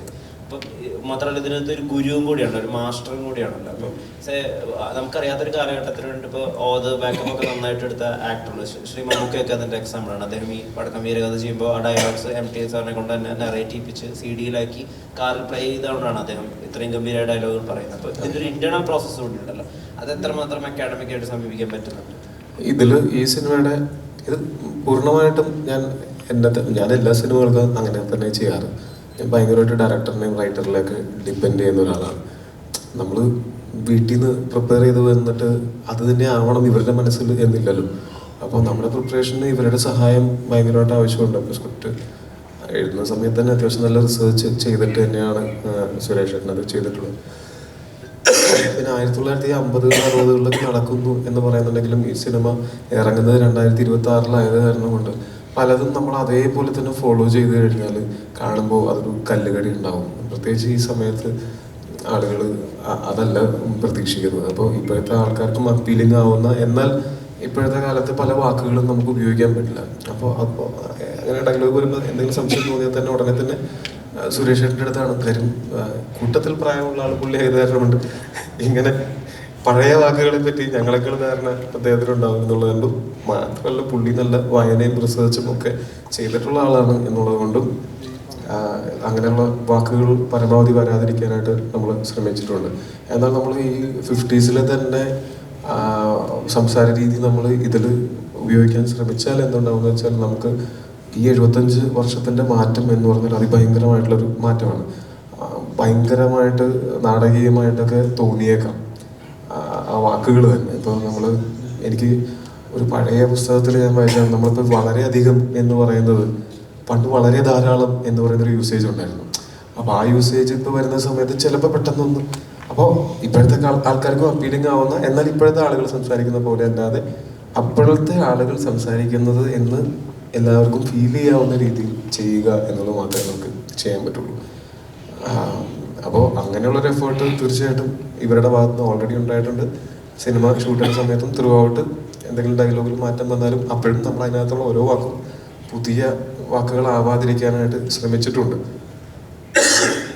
പിന്നെ ഞാൻ പറഞ്ഞ പോലെ സിനിമയുടെ ഷൂട്ടിനെ തുടങ്ങുന്ന ഒരു 2-3 ദിവസം മുമ്പ് തന്നെ ഞാൻ അവിടെ തൊടുപുഴയിൽ ചെന്നു. ഞാനവിടെ ഒരു വീടെടുത്തിട്ടാണ് ഞാൻ എപ്പോഴും താമസിക്കാത്തത്. എൻ്റെ കൂടെയുള്ള എൻ്റെ സ്റ്റാഫും എല്ലാവരും ഞങ്ങൾ ഒരുമിച്ച് താമസിക്കുക, ഒരു ബോയ്സ് ഹോസ്റ്റൽ പോലെ. അപ്പോൾ ആ ബോയ്സ് ഹോസ്റ്റലിലേക്ക് എല്ലാ ദിവസവും വൈകുന്നേരം ഡിജോയും വരും. എന്നിട്ട് ഞങ്ങളിങ്ങനെ സ്ക്രിപ്റ്റ് വായിച്ചിരുന്ന് അപ്പോൾ എനിക്കും ഡിജോയിൽ നിന്ന് വേണം ഒരു ക്ലാരിറ്റി കിട്ടാനായിട്ട്. എങ്ങനെയാണ് ഡിജോ ഞാനിത് പ്ലേ ചെയ്യണമെന്ന് ആഗ്രഹിക്കുന്നത്, ഞാൻ ഇങ്ങനെയാണ് ചെയ്യാൻ പോകുന്നത് എന്ന് പറയുന്നതിനേക്കാൾ എന്താണ് ഡിജോയ്ക്ക് വേണ്ടതെന്ന് ചോദിച്ച് മനസ്സിലാക്കി. ഞങ്ങൾ രണ്ടുപേരും മാത്രമുള്ളൊരു സ്പേസ് ആയത് കാരണം കൊണ്ട് എനിക്ക് അഭിനയിച്ച് കാണിക്കാം. അങ്ങനെ ഞങ്ങൾ റൂമിൽ നിലത്തൊക്കെ ഇരുന്നിട്ടാണ് നമ്മൾ, അല്ലാതെ നമ്മൾ മൊത്തം ഈ സിനിമയുടെ സെറ്റപ്പിൽ അഭിനയിക്കുന്നു എന്നല്ല പറയുന്നത്. ഇരുന്ന് ഡയലോഗിന്റെ മോഡുലേഷനും ഒക്കെ ഞങ്ങൾ ചർച്ച ചെയ്ത് അത് വേണ്ട ഇത് മതി എന്നൊക്കെ പറഞ്ഞ് തീരുമാനിച്ചിട്ടാണ് നമ്മൾ ഇപ്പോൾ ഉള്ള ഒരു ഇതിലേക്ക് വന്നിരിക്കുന്നത്. പിന്നെ ഈ സിനിമയുടെ ഷൂട്ടിന്റെ സമയത്താണെങ്കിലും എനിക്ക് ചെയ്യാവുന്നത്, ഞാൻ ഈ പടത്തിൽ അഭിനയിക്കുന്ന ഒരു നടൻ മാത്രമാണ്. അപ്പോൾ എനിക്കെന്താ വെച്ചാൽ ഞാൻ ഇവരുടെ ഒരു ടൂളാണ്. ആ ടൂളായിട്ട് ഏറ്റവും ആത്മാർത്ഥമായിട്ട് എന്നെ കൊണ്ട് കഴിയുന്ന പോലെ പ്രവർത്തിക്കുക, ഒപ്പം എൻ്റെ മനോധർമ്മം കൂടെ സ്വാഭാവികമായിട്ടും അഭിനയത്തിൻ്റെ വേണ്ടി ഉപയോഗിക്കുക എന്നുള്ളതാണ്. അപ്പോൾ അങ്ങനെ ഞാൻ എന്നെ തന്നെ സറണ്ടർ ചെയ്ത ഒരു 4-5 മാസം അല്ലേ, ഒരു 5 മാസത്തോളം നമ്മൾ അവിടെ തന്നെ തൊടുപുഴ തന്നെയായിരുന്നു. എല്ലാവരും ഒരുമിച്ചുണ്ടാവും. എല്ലാ ദിവസവും വൈകുന്നേരങ്ങളിൽ നമ്മൾ ചിലപ്പോൾ നമ്മളുടേതായിട്ടുള്ള സംസാരങ്ങളിലേക്ക് ഇടയ്ക്ക് തന്നെ നമ്മൾ നാളത്തെ സീൻ അപ്പോൾ ഇങ്ങനെയായിരിക്കില്ല അങ്ങനെ ആയിരിക്കില്ല അങ്ങനത്തെ ഒരു നമ്മൾ കോൺവെർസേഷൻ്റെ ഭാഗമായിട്ട് അങ്ങനെയും നടക്കും. ഇതെല്ലാം ഈ ക്യാമറയുടെ മുന്നിൽ വന്ന് നിൽക്കുന്ന സമയത്ത് നമുക്ക് വളരെ ഹെൽപ്ഫുൾ ആവും. ഒന്ന് പ്രിപ്പയർ ചെയ്ത് പോയി കഴിഞ്ഞാൽ അതിൻ്റെ മുകളിൽ നമുക്ക് നമ്മുടെ സ്പോണ്ടേനിറ്റി ഉപയോഗിക്കാം, ഇംപ്രവൈസേഷൻസ് ചെയ്യാം. അങ്ങനെയുള്ളൊരു സ്പേസ് അവിടെ ഉണ്ടായിരുന്നു. അപ്പോൾ ഞാൻ നന്നായിട്ടുണ്ടെങ്കിലും മോശമായിട്ടുണ്ടെങ്കിലും അതിൻ്റെ എല്ലാ ക്രെഡിറ്റും ഇവർക്ക് രണ്ടാൾക്കുമാണ്. അതുപോലെ സിനിമയും നന്നായിട്ടുണ്ടെങ്കിലും മോശമായിട്ടുണ്ടെങ്കിലും അത് ഇവർക്ക് രണ്ടുപേർക്കും ഉണ്ട് അതിൻ്റെ ക്രെഡിറ്റ്. നമ്മളൊക്കെ ഇതിനകത്ത് ടൂൾസ് മാത്രമാണ്. നന്നായിട്ടുണ്ട്, പേടിക്കണ്ട. പള്ളിച്ചട്ടമ്പി എന്ന പേര് പറഞ്ഞ നാടൻ മാസ് സിനിമകളുടെ പേര് പോലെയാണ് തോന്നുന്നത്. അപ്പോൾ ടോവിനോ എന്ന താരത്തെ എത്രത്തോളം ഇതിൽ യൂസ് ചെയ്തിട്ടുണ്ട്, അതായത് എത്ര ഫൈറ്റ്, പഞ്ച് ഡയലോഗ്, ആ രീതിയിലാണോ ടോവിനോയെ പ്രസന്റ് ചെയ്തിട്ടുള്ളത്? അല്ല, ഈ പള്ളിച്ചട്ടമ്പി എന്ന പേര് ഇപ്പം ഈ പറഞ്ഞ നാടൻ മാസ് എന്ന് നിങ്ങൾക്ക് തോന്നുമെങ്കിലും ഇതൊരു കാലഘട്ടത്തിൻ്റെ സിനിമയാണ്, ഒരു നാടിൻ്റെ സിനിമയാണ്. 1950 തൊട്ട് 60കളിൽ വരുന്നൊരു ആ ഒരു പശ്ചാത്തലം മുന്നിൽ നിർത്തിയിട്ടാണ് നമ്മൾ ഈ സിനിമ മൊത്തം സെറ്റ് ചെയ്തിരിക്കുന്നത്. ആ ബാക്ക് ഡ്രോപ്പ് ഭയങ്കര ഇമ്പോർട്ടൻ്റ്. അപ്പം ഇനി ആ നാടും ആ നാട്ടിലെ നായകൻ്റെ കഥയാണ് പള്ളിച്ചട്ടമ്പി. ആ പേര് എങ്ങനെ വന്നു ചേർന്നു, ഇതെല്ലാം ആക്ച്വലി സിനിമയുടെ ഭാഗമാണ്. ചട്ടമ്പി എന്ന് പറയുന്നത് നമ്മൾ കേട്ടിട്ടുണ്ടാകും, പക്ഷെ പള്ളിച്ചട്ടമ്പി അതെന്തിന്, എങ്ങനെ, അതാണ് ആക്ച്വലി ഈ സിനിമയുടെ ഓവറോൾ ഒരു ഡ്രൈവ്. ഇതിൽ ഈ പറഞ്ഞ പോലെ ചട്ടമ്പി എന്ന് പറയുന്ന പോലെ, ഇപ്പം നേരത്തെ ടോബി പറഞ്ഞ പോലെ ഓരോ വാക്കും പണ്ട് നമ്മൾ ഉപയോഗിച്ചിരുന്നതിൻ്റെ ഒരു അർത്ഥമല്ല ഇപ്പം ആക്ച്വലി ചട്ടമ്പി എന്ന് പറയുമ്പോൾ നമുക്ക് തോന്നും ഒരു തല്ലുണ്ടാക്കുന്നവൻ, അല്ലെങ്കിൽ ഇപ്പോൾ നമ്മൾ വീട്ടിൽ പറയും ഇവിടെ ചട്ടമ്പി തരം കാണിക്കല്ല കേട്ടോ എന്നൊക്കെ പറഞ്ഞ് കോൺവെർസേഷൻ വരുന്നല്ലോ. പക്ഷെ അങ്ങനെയല്ല. പണ്ട് ചട്ടമ്പി എന്ന് പറഞ്ഞാൽ അതിന് ടോട്ടലി വേറൊരു ഡൈമെൻഷനായിരുന്നു ആ വാക്കിൻ്റെ അർത്ഥത്തിന് പോലും. അതായത് ചട്ടങ്ങൾ അറിയാവുന്നവൻ, അല്ലെങ്കിൽ ആ ഒരു മാസ്റ്റർ എന്നൊക്കെ നേരത്തെ പറഞ്ഞ പോലത്തെ ഒരു രീതിയിലാണ് ആ ക്യാരക്ടർ ഡിപ്പിക്റ്റ് ചെയ്തത്. ഒരു നാടിൻ്റെ നായകനായിട്ട് പോർട്രേ ചെയ്യാൻ പറ്റുന്ന ഒരാളെയാണ് നമ്മൾ കൊണ്ടുവരുന്നത്. പിന്നെ ഈ സിനിമയ്ക്ക് വേണ്ട മാസ് എലിമെന്റുകൾ എന്ന് പറഞ്ഞാൽ ഡയലോഗുകളാണെങ്കിലും ഫൈറ്റുകളാണെങ്കിലും എല്ലാം, ഈ പറഞ്ഞ ഫാമിലി ഇമോഷൻ ആണെങ്കിലും പാട്ടുകളാണെങ്കിലും എല്ലാം അളവിന് നമ്മൾ വെച്ചിട്ടുണ്ട്, ഒന്നും അധികമായിട്ട് വെച്ചിട്ടില്ല. കാര്യം ഈ സിനിമ തന്നെ ഏകദേശം 2.25 മണിക്കൂർ ആണ് നമ്മുടെ സിനിമയുടെ ലെങ്ത്തും. അപ്പോൾ നിങ്ങൾക്ക് അറിയാം എല്ലാം കറക്റ്റ് അളവിനാണ് നമ്മൾ പ്ലേസ് ചെയ്തിരിക്കുന്നത്. ഫൈറ്റുണ്ട്, പാട്ടുണ്ട്, റൊമാൻസ് ഉണ്ട്, ഫാമിലി ഇമോഷൻസ് ഉണ്ട്, എല്ലാം തന്നെയുണ്ട്. അപ്പോൾ ബാക്കിയാണ് നിങ്ങൾ ഇനിയിപ്പോൾ മണിക്കൂർ മാത്രമല്ലേ ഉള്ളൂ, നേരെ വന്ന് കണ്ടിട്ട് പറഞ്ഞു. ഇതിൻ്റെ ട്രെയിലറിന് അടിയിൽ വന്ന 2 കമൻ്റാണ് മറവത്തൂർ കനവിലെ മമ്മൂക്കയുടെ കഥാപാത്രത്തിൻ്റെ ലുക്കിൽ സാമ്യം വരുന്ന രീതിയിൽ. അത് കണ്ടിട്ടുണ്ടായിരുന്നു, അതിനെന്തോടെ എന്താ പറയാനുള്ളത്, റെഫറൻസ് എന്തെങ്കിലും ഉണ്ടായിരുന്നോ? അതായത് മമ്മൂക്കനായിട്ടല്ല വേറെ ഏതെങ്കിലും കഥാപാത്രത്തിന്? അല്ല, നമ്മൾ സ്വാഭാവികമായിട്ടും എനിക്ക് തോന്നുന്നു നമ്മൾ ഒരുപാട് സിനിമകൾ കണ്ടിട്ടുണ്ട്. നമ്മളൊന്ന് രാത്രിയൊക്കെ ടോവി പറഞ്ഞാൽ ടോവിയുടെ ഹോസ്റ്റലിലേക്ക് നമ്മൾ ചെന്നിട്ട് നമ്മൾ സിനിമകൾ കാണും, പഴയ സിനിമകൾ കാണും. ഇപ്പോൾ ഐ.വി. ശശി സാറിൻ്റെ സിനിമ തൊട്ട് പലതും കണ്ടിരുന്നു, ഞാൻ കണ്ടിരുന്നു. പിന്നെ ഞങ്ങൾ ഈ പറഞ്ഞ പോലെ മറവത്തൂർ കനവ്, നരൻ, അങ്ങനത്തെ കുറേ സിനിമകൾ നമ്മൾ ഓൾറെഡി കണ്ടിട്ടുള്ളതാണ്, ഞങ്ങൾ ചർച്ചയും ചെയ്തിട്ടുള്ളതാണ്. പക്ഷേ ഈ ലുക്ക് ഞങ്ങൾ 2019 നമ്മൾ അനൗൺസ് ചെയ്തപ്പോഴും ഈ ലുക്ക് വിട്ടതാണ്. അപ്പം അന്ന് തൊട്ടേ ഈ ലുക്കിലേക്ക് നമ്മുടെ ചട്ടമ്പി കിട്ടണം എന്ന് ഞങ്ങൾ ഭയങ്കരമായിട്ട് തീരുമാനിച്ചിരുന്നു. അപ്പോൾ അത് ടോവി പറഞ്ഞ പോലെ ലാസ്റ്റത്തെ സിനിമയുടെ ഷൂട്ടും കഴിഞ്ഞ് കുറച്ച് നാൾ വെയിറ്റ് ചെയ്ത് മുടിയൊക്കെ അല്ലെങ്കിൽ മീശയൊക്കെ വളർത്തിയിട്ടാണ് നമ്മൾ ഫൈനലി തലമുടി വെട്ടുന്നതിന് മുന്നേ റെഡിയിൽ അടിച്ചോ എന്ന് പറഞ്ഞിട്ടാണ് നമ്മൾ തലമുടി അതേപോലെ പറ്റ വെട്ടിച്ച്. കാര്യം എന്താണെന്ന് വെച്ചാൽ അന്നത്തെ കാലഘട്ടത്തിൽ ഈ പറഞ്ഞതുപോലെ ഇപ്പം ഞങ്ങൾ കണ്ട കാലഘട്ടത്തിൽ, ഇപ്പം ഞാനും സുരേഷ് ചേട്ടനൊക്കെ എഴുതിയ കാലഘട്ടത്തിൽ നമ്മളൊരു ചട്ടമ്പി എന്ന് പറയുമ്പോൾ അതിന് അങ്ങനത്തെ ഒരു ലുക്ക് ഉണ്ടായിരുന്നു. അപ്പോൾ മറവത്തൂർ കനവ് മാത്രമല്ല, നമുക്ക് ഒരുപാട് സിനിമകളുടെ റെഫറൻസുകൾ ഞങ്ങളുടെ കയ്യിലും ഉണ്ടായിരുന്നു. അപ്പം അത് വെച്ച് നമ്മൾ ഫോമുലേറ്റ് ചെയ്ത് അന്ന് വരപ്പിച്ച ഇമേജിലോട്ട് ഞങ്ങൾ എത്തിക്കുക എന്നുള്ളതായിരുന്നു. ആ സിനിമ മാത്രമല്ല, ഒരുപാട് സിനിമകൾ ഇൻസ്പയർ ഞാൻ കണ്ടിട്ടില്ലല്ലോ, ഞാനും അല്ല നിങ്ങൾ പോലും ആ കാലഘട്ടത്തെ ഒരുപാടൊന്നും നമുക്ക് അറിയത്തില്ല. നമ്മളുടെ പേരൻസിനോട് ചോദിച്ചാൽ പോലും അവർക്കൊരു പെർട്ടിക്കുലർ, അവർ ആ സമയത്ത് ജനിച്ചിട്ടേ ഉണ്ടാവുള്ളൂ, അപ്പോൾ അവർക്ക് അത്ര ക്ലാരിറ്റി ഉണ്ടാവില്ല. പിന്നെ നമ്മൾ ഈ കണ്ട സിനിമകളും ഇവരോടൊക്കെയുള്ള ചർച്ചയും സുരേഷ് ചേട്ടനുമായിട്ടൊക്കെ കോർത്തിണക്കിയിട്ടാണ് ആ ലുക്കിലേക്ക് വന്നത്. ആ സിനിമ മാത്രമല്ല, പഴയ കാലം റെഫർ ചെയ്യുന്ന എല്ലാ സിനിമകളും ഞങ്ങളുടെ റെഫറൻസിലുള്ളത്. നോർമലി ഒരു സിനിമ ഇപ്പോൾ നമ്മളൊരു കഥ എഴുതുമ്പോൾ നമ്മുടെ ഒരു എന്താ പറയുക, നമ്മുടെ ഇമാജിനേഷൻ, ആ കഥാപാത്രം നയിക്കുന്ന വഴിയിലോട്ടിരിക്കും നമ്മൾ പോകുന്നത്. അത് നമുക്ക് പല കാര്യങ്ങൾ പറയണമെന്ന് വിചാരിക്കും, പല എഴുത്തിൽ ഏറ്റവും ഫൈനലൈസ് ചെയ്യുമ്പോൾ പല മാറ്റങ്ങൾ വരുത്തേക്കാം. പക്ഷേ ഇന്നത്തെ ഒരു സൊസൈറ്റി ജീവിക്കുന്ന സമയത്ത് പല ക്രൈറ്റീരിയസ് ശ്രദ്ധിക്കേണ്ടി വരും. അപ്പോൾ ഇതിപ്പോൾ വിന്റേജ് സ്റ്റോറി ആണെങ്കിലും ശരി, കറന്റ് ഉള്ള സ്റ്റോറിയാണ് ശരി. അപ്പോൾ പള്ളിച്ചട്ടമ്പിക്കയിൽ ശരിക്കും അങ്ങനെ കുറച്ച് ഇഷ്യൂസ് കേട്ടിരുന്നു. എത്രത്തോളം ടഫായിരുന്നു ഇപ്പോൾ ഈ പോയിന്റ് നിൽക്കുമ്പോൾ? അതെ, ഈ കാലഘട്ടത്തിൽ ആ സിനിമ ചെയ്യുമ്പോൾ പ്രശ്നങ്ങളല്ല. നമ്മളിപ്പം സ്റ്റോറിയിൽ സെൻസറിങ്ങിന്റെ ഇഷ്യൂസ് നടന്നിരുന്നു. അപ്പം ഒരു കഥ ചെയ്ത് ആദ്യമേ സ്റ്റോറി പിന്നീട് ഒന്ന് പൊളിച്ചു മാറ്റി എന്ന് കേട്ടിരുന്നു. അല്ല, അത് ആക്ച്വലി സെൻസർ ഇഷ്യൂ അതും തമ്മിൽ ബന്ധമില്ല. പക്ഷെ നമ്മൾ 2018 ഈ സിനിമയുടെ തോട്ട് സുരേഷ് ചേട്ടൻ പറയുന്ന അന്ന് തൊട്ട് നമ്മൾ ഏകദേശം ഒരു 8 വർഷം എടുത്തു ഇന്നിപ്പോൾ സിനിമ പൂർത്തിയായി. അപ്പോൾ അതിൻ്റെ ഇടയിൽ ഓരോ വെള്ളിയാഴ്ചകളിലും നമ്മൾ ഓരോ സിനിമകൾ വരിക. അപ്പം നമുക്കറിയാലോ നമ്മളുടെ സിനിമയുടെ മെയിൻ പ്ലോട്ട് സെയിം തന്നെയാണ്. അപ്പം നമ്മുടെ നാട് ഇതെല്ലാം സെയിം, അതിൽ വ്യത്യാസമൊന്നുമില്ല. പക്ഷെ അതിൻ്റെ പ്ലേസ്മെൻറ്റിൽ കുറേ വേരിയേഷൻസ് ഉണ്ടായിരുന്നു. അത് ഈ പറഞ്ഞ പോലെ ഓരോ വർഷം കൂടുമ്പോൾ ഒരു 2-3 വേരിയേഷൻസ് ഞാനും സുരേഷ് ചേട്ടനും മാറ്റി ഞങ്ങൾ ഏകദേശം ഒരു 3 ഡ്രാഫ്റ്റോളം ആക്കിയിട്ടാണ് നമ്മുടെ ഫൈനൽ ഒരു പൊസിഷനിലേക്ക് വരുന്നത്. അതിലേക്ക് എത്തിയിട്ട് പിന്നെ സബ് ലെയേഴ്സൊക്കെ കുറേ ചേഞ്ചസ് ഒക്കെ വരുന്നത്. അതൊക്കെ ബേസിക്കലി കാലഘട്ടം ആവശ്യപ്പെട്ട മാറ്റങ്ങളാട്ടോ. അതായത് മുന്നേ ഒരു സിനിമയുടെ ഒരു ബേസ് സെക്ഷൻ അങ്ങനെ വന്നെങ്കിൽ ഇനിയിപ്പോൾ നമ്മൾ അത് ഉപയോഗിക്കേണ്ട, പകരം അതിൻ്റെ പ്രമേയം ജസ്റ്റ് ഒന്ന് മാറ്റി വെച്ച് വേറൊരു ഏരിയ വെക്കാമെന്നുള്ളൂ. പക്ഷെ നമ്മുടെ ബേസ് പ്ലോട്ട് സെയിം തന്നെയാണ്. പിന്നെ ഈ സെൻസറിൻ്റെ കാര്യം പറഞ്ഞത് അത് നമ്മളുടെ കാലഘട്ടം ആക്ച്വലി ഞാൻ പറഞ്ഞില്ലേ കേരളം ആക്ച്വലി 1957, 58 കാലഘട്ടമൊക്കെ നമുക്ക് ഭയങ്കര ഇമ്പോർട്ടൻ്റ് ആണ്, അറിയാലോ. ഈ EMS ഭരണത്തിൽ വരുന്നത് നമ്മുടെ കേരളത്തിൻ്റെയൊക്കെ ഏറ്റവും ചരിത്രപരമായിട്ടുള്ള ഒരു കാലഘട്ടമാണ്. അപ്പോൾ ആ കാലഘട്ടം നമ്മളുടെ ബാക്ക് ഡ്രോപ്പിൽ നമ്മൾ റെഫർ ചെയ്യേണ്ടത് വരുന്നതുകൊണ്ട് ചെറിയ ചെറിയ പരാമർശങ്ങൾ, പേരുകളൊക്കെ ഒന്ന് ജസ്റ്റ് ട്വീക്ക് ചെയ്യുക, അങ്ങനത്തെ കുറച്ച് കൺസേൺസ് മാത്രമേ ഉണ്ടായിരുന്നുള്ളൂ സെൻസറിൻ്റെ അവിടെ. വേറെ അങ്ങനെ പ്രശ്നങ്ങളൊന്നും ഉണ്ടായിരുന്നില്ല. പക്ഷെ അത് ഈ പറഞ്ഞ നമുക്ക് ബേസിക്കലി ഉണ്ടായിരുന്ന എലക്ഷൻ വന്നതുകൊണ്ടാണ് നമുക്കത് ഒന്ന് മാറ്റി 10-ാം തീയതി വെച്ചത്. പക്ഷെ അപ്പോഴും നമുക്ക് സെൻസർ കിട്ടാണ്ട് വന്നുകൊണ്ട് പിന്നീട് അത് മാറ്റി 15-ലേക്ക് ആക്കിയിരുന്നു. അതാണ് അതിൻ്റെ ഒരു നോർമലി ഒരു ആക്ടറെ സംബന്ധിച്ച് അവരുടെ ബാരിയേഴ്സ് ബ്രേക്ക് ചെയ്യുക എന്ന് പറയുന്നത് ചെറിയൊരു കാര്യമല്ല. അപ്പോൾ നമ്മൾ കിട്ടുന്ന കഥാപാത്രം അതിൻ്റെ ഒരു എക്സ്ട്രീം ലെവലിൽ അല്ലെങ്കിൽ ആ കഥാപാത്രമായി മാറുക എന്ന് പറയുന്നത് ചെറിയൊരു പ്രോസസ് അല്ല. ഇതിലെ ചട്ടമ്പി ആണെങ്കിൽ ചട്ടമ്പി ആയിട്ട് മാറുമ്പോൾ ഉണ്ടാകുന്ന ഇപ്പം നാളെ തന്നെ ചാക്കോച്ചൻ്റെ മറ്റൊരു പടവർമ്മമാണ് ദുരൂഹ സാഹചര്യത്തിൽ. അപ്പം അതിലെ കഥാപാത്രങ്ങളും ഒരു എൻ്റെ ബോഡി ട്രാൻസ്ഫോർമേഷൻ നടത്തുന്ന നിങ്ങൾക്ക് പെട്ടെന്ന് റിലേറ്റ് ചെയ്യാൻ പോലും പറ്റുന്ന ഒരു ട്രാൻസ്ഫോർമേഷനാണ്. അപ്പം ടോവിന് എത്രത്തോളം കെയർഫുൾ ആണ് വരുന്ന കഥാപാത്രങ്ങൾ എനിക്ക് പ്രേക്ഷകർ എന്നെ ഒരിക്കലും പ്രേക്ഷകൻ കാണരുത് എന്നുള്ള ഒരു ആക്ടറുടെ ഒരു ഇതുണ്ടല്ലോ, എത്രത്തോളം ടഫ് ആയിരുന്നു? അല്ല, അത് ടഫ് തന്നെയാണ്. കാര്യം അൾട്ടിമേറ്റ്ലി ഞാനാണല്ലോ അത് ചെയ്യുന്നത്.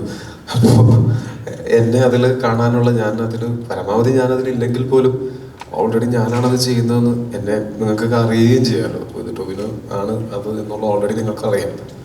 അപ്പോൾ പിന്നെ അത് ഭയങ്കര എഫേർട്ടാണ് മറ്റൊരാളെ പോലെ തോന്നിപ്പിക്കുക എന്ന് പറയുന്നത്. അതിന് വേണ്ടിയിട്ടുള്ള എഫേർട്ട് സ്വാഭാവികമായിട്ടും ആ ശ്രമം എല്ലാ സിനിമകളിലും ഉണ്ട്, ഈ സിനിമയിലും ഉണ്ടായിട്ടുണ്ട്.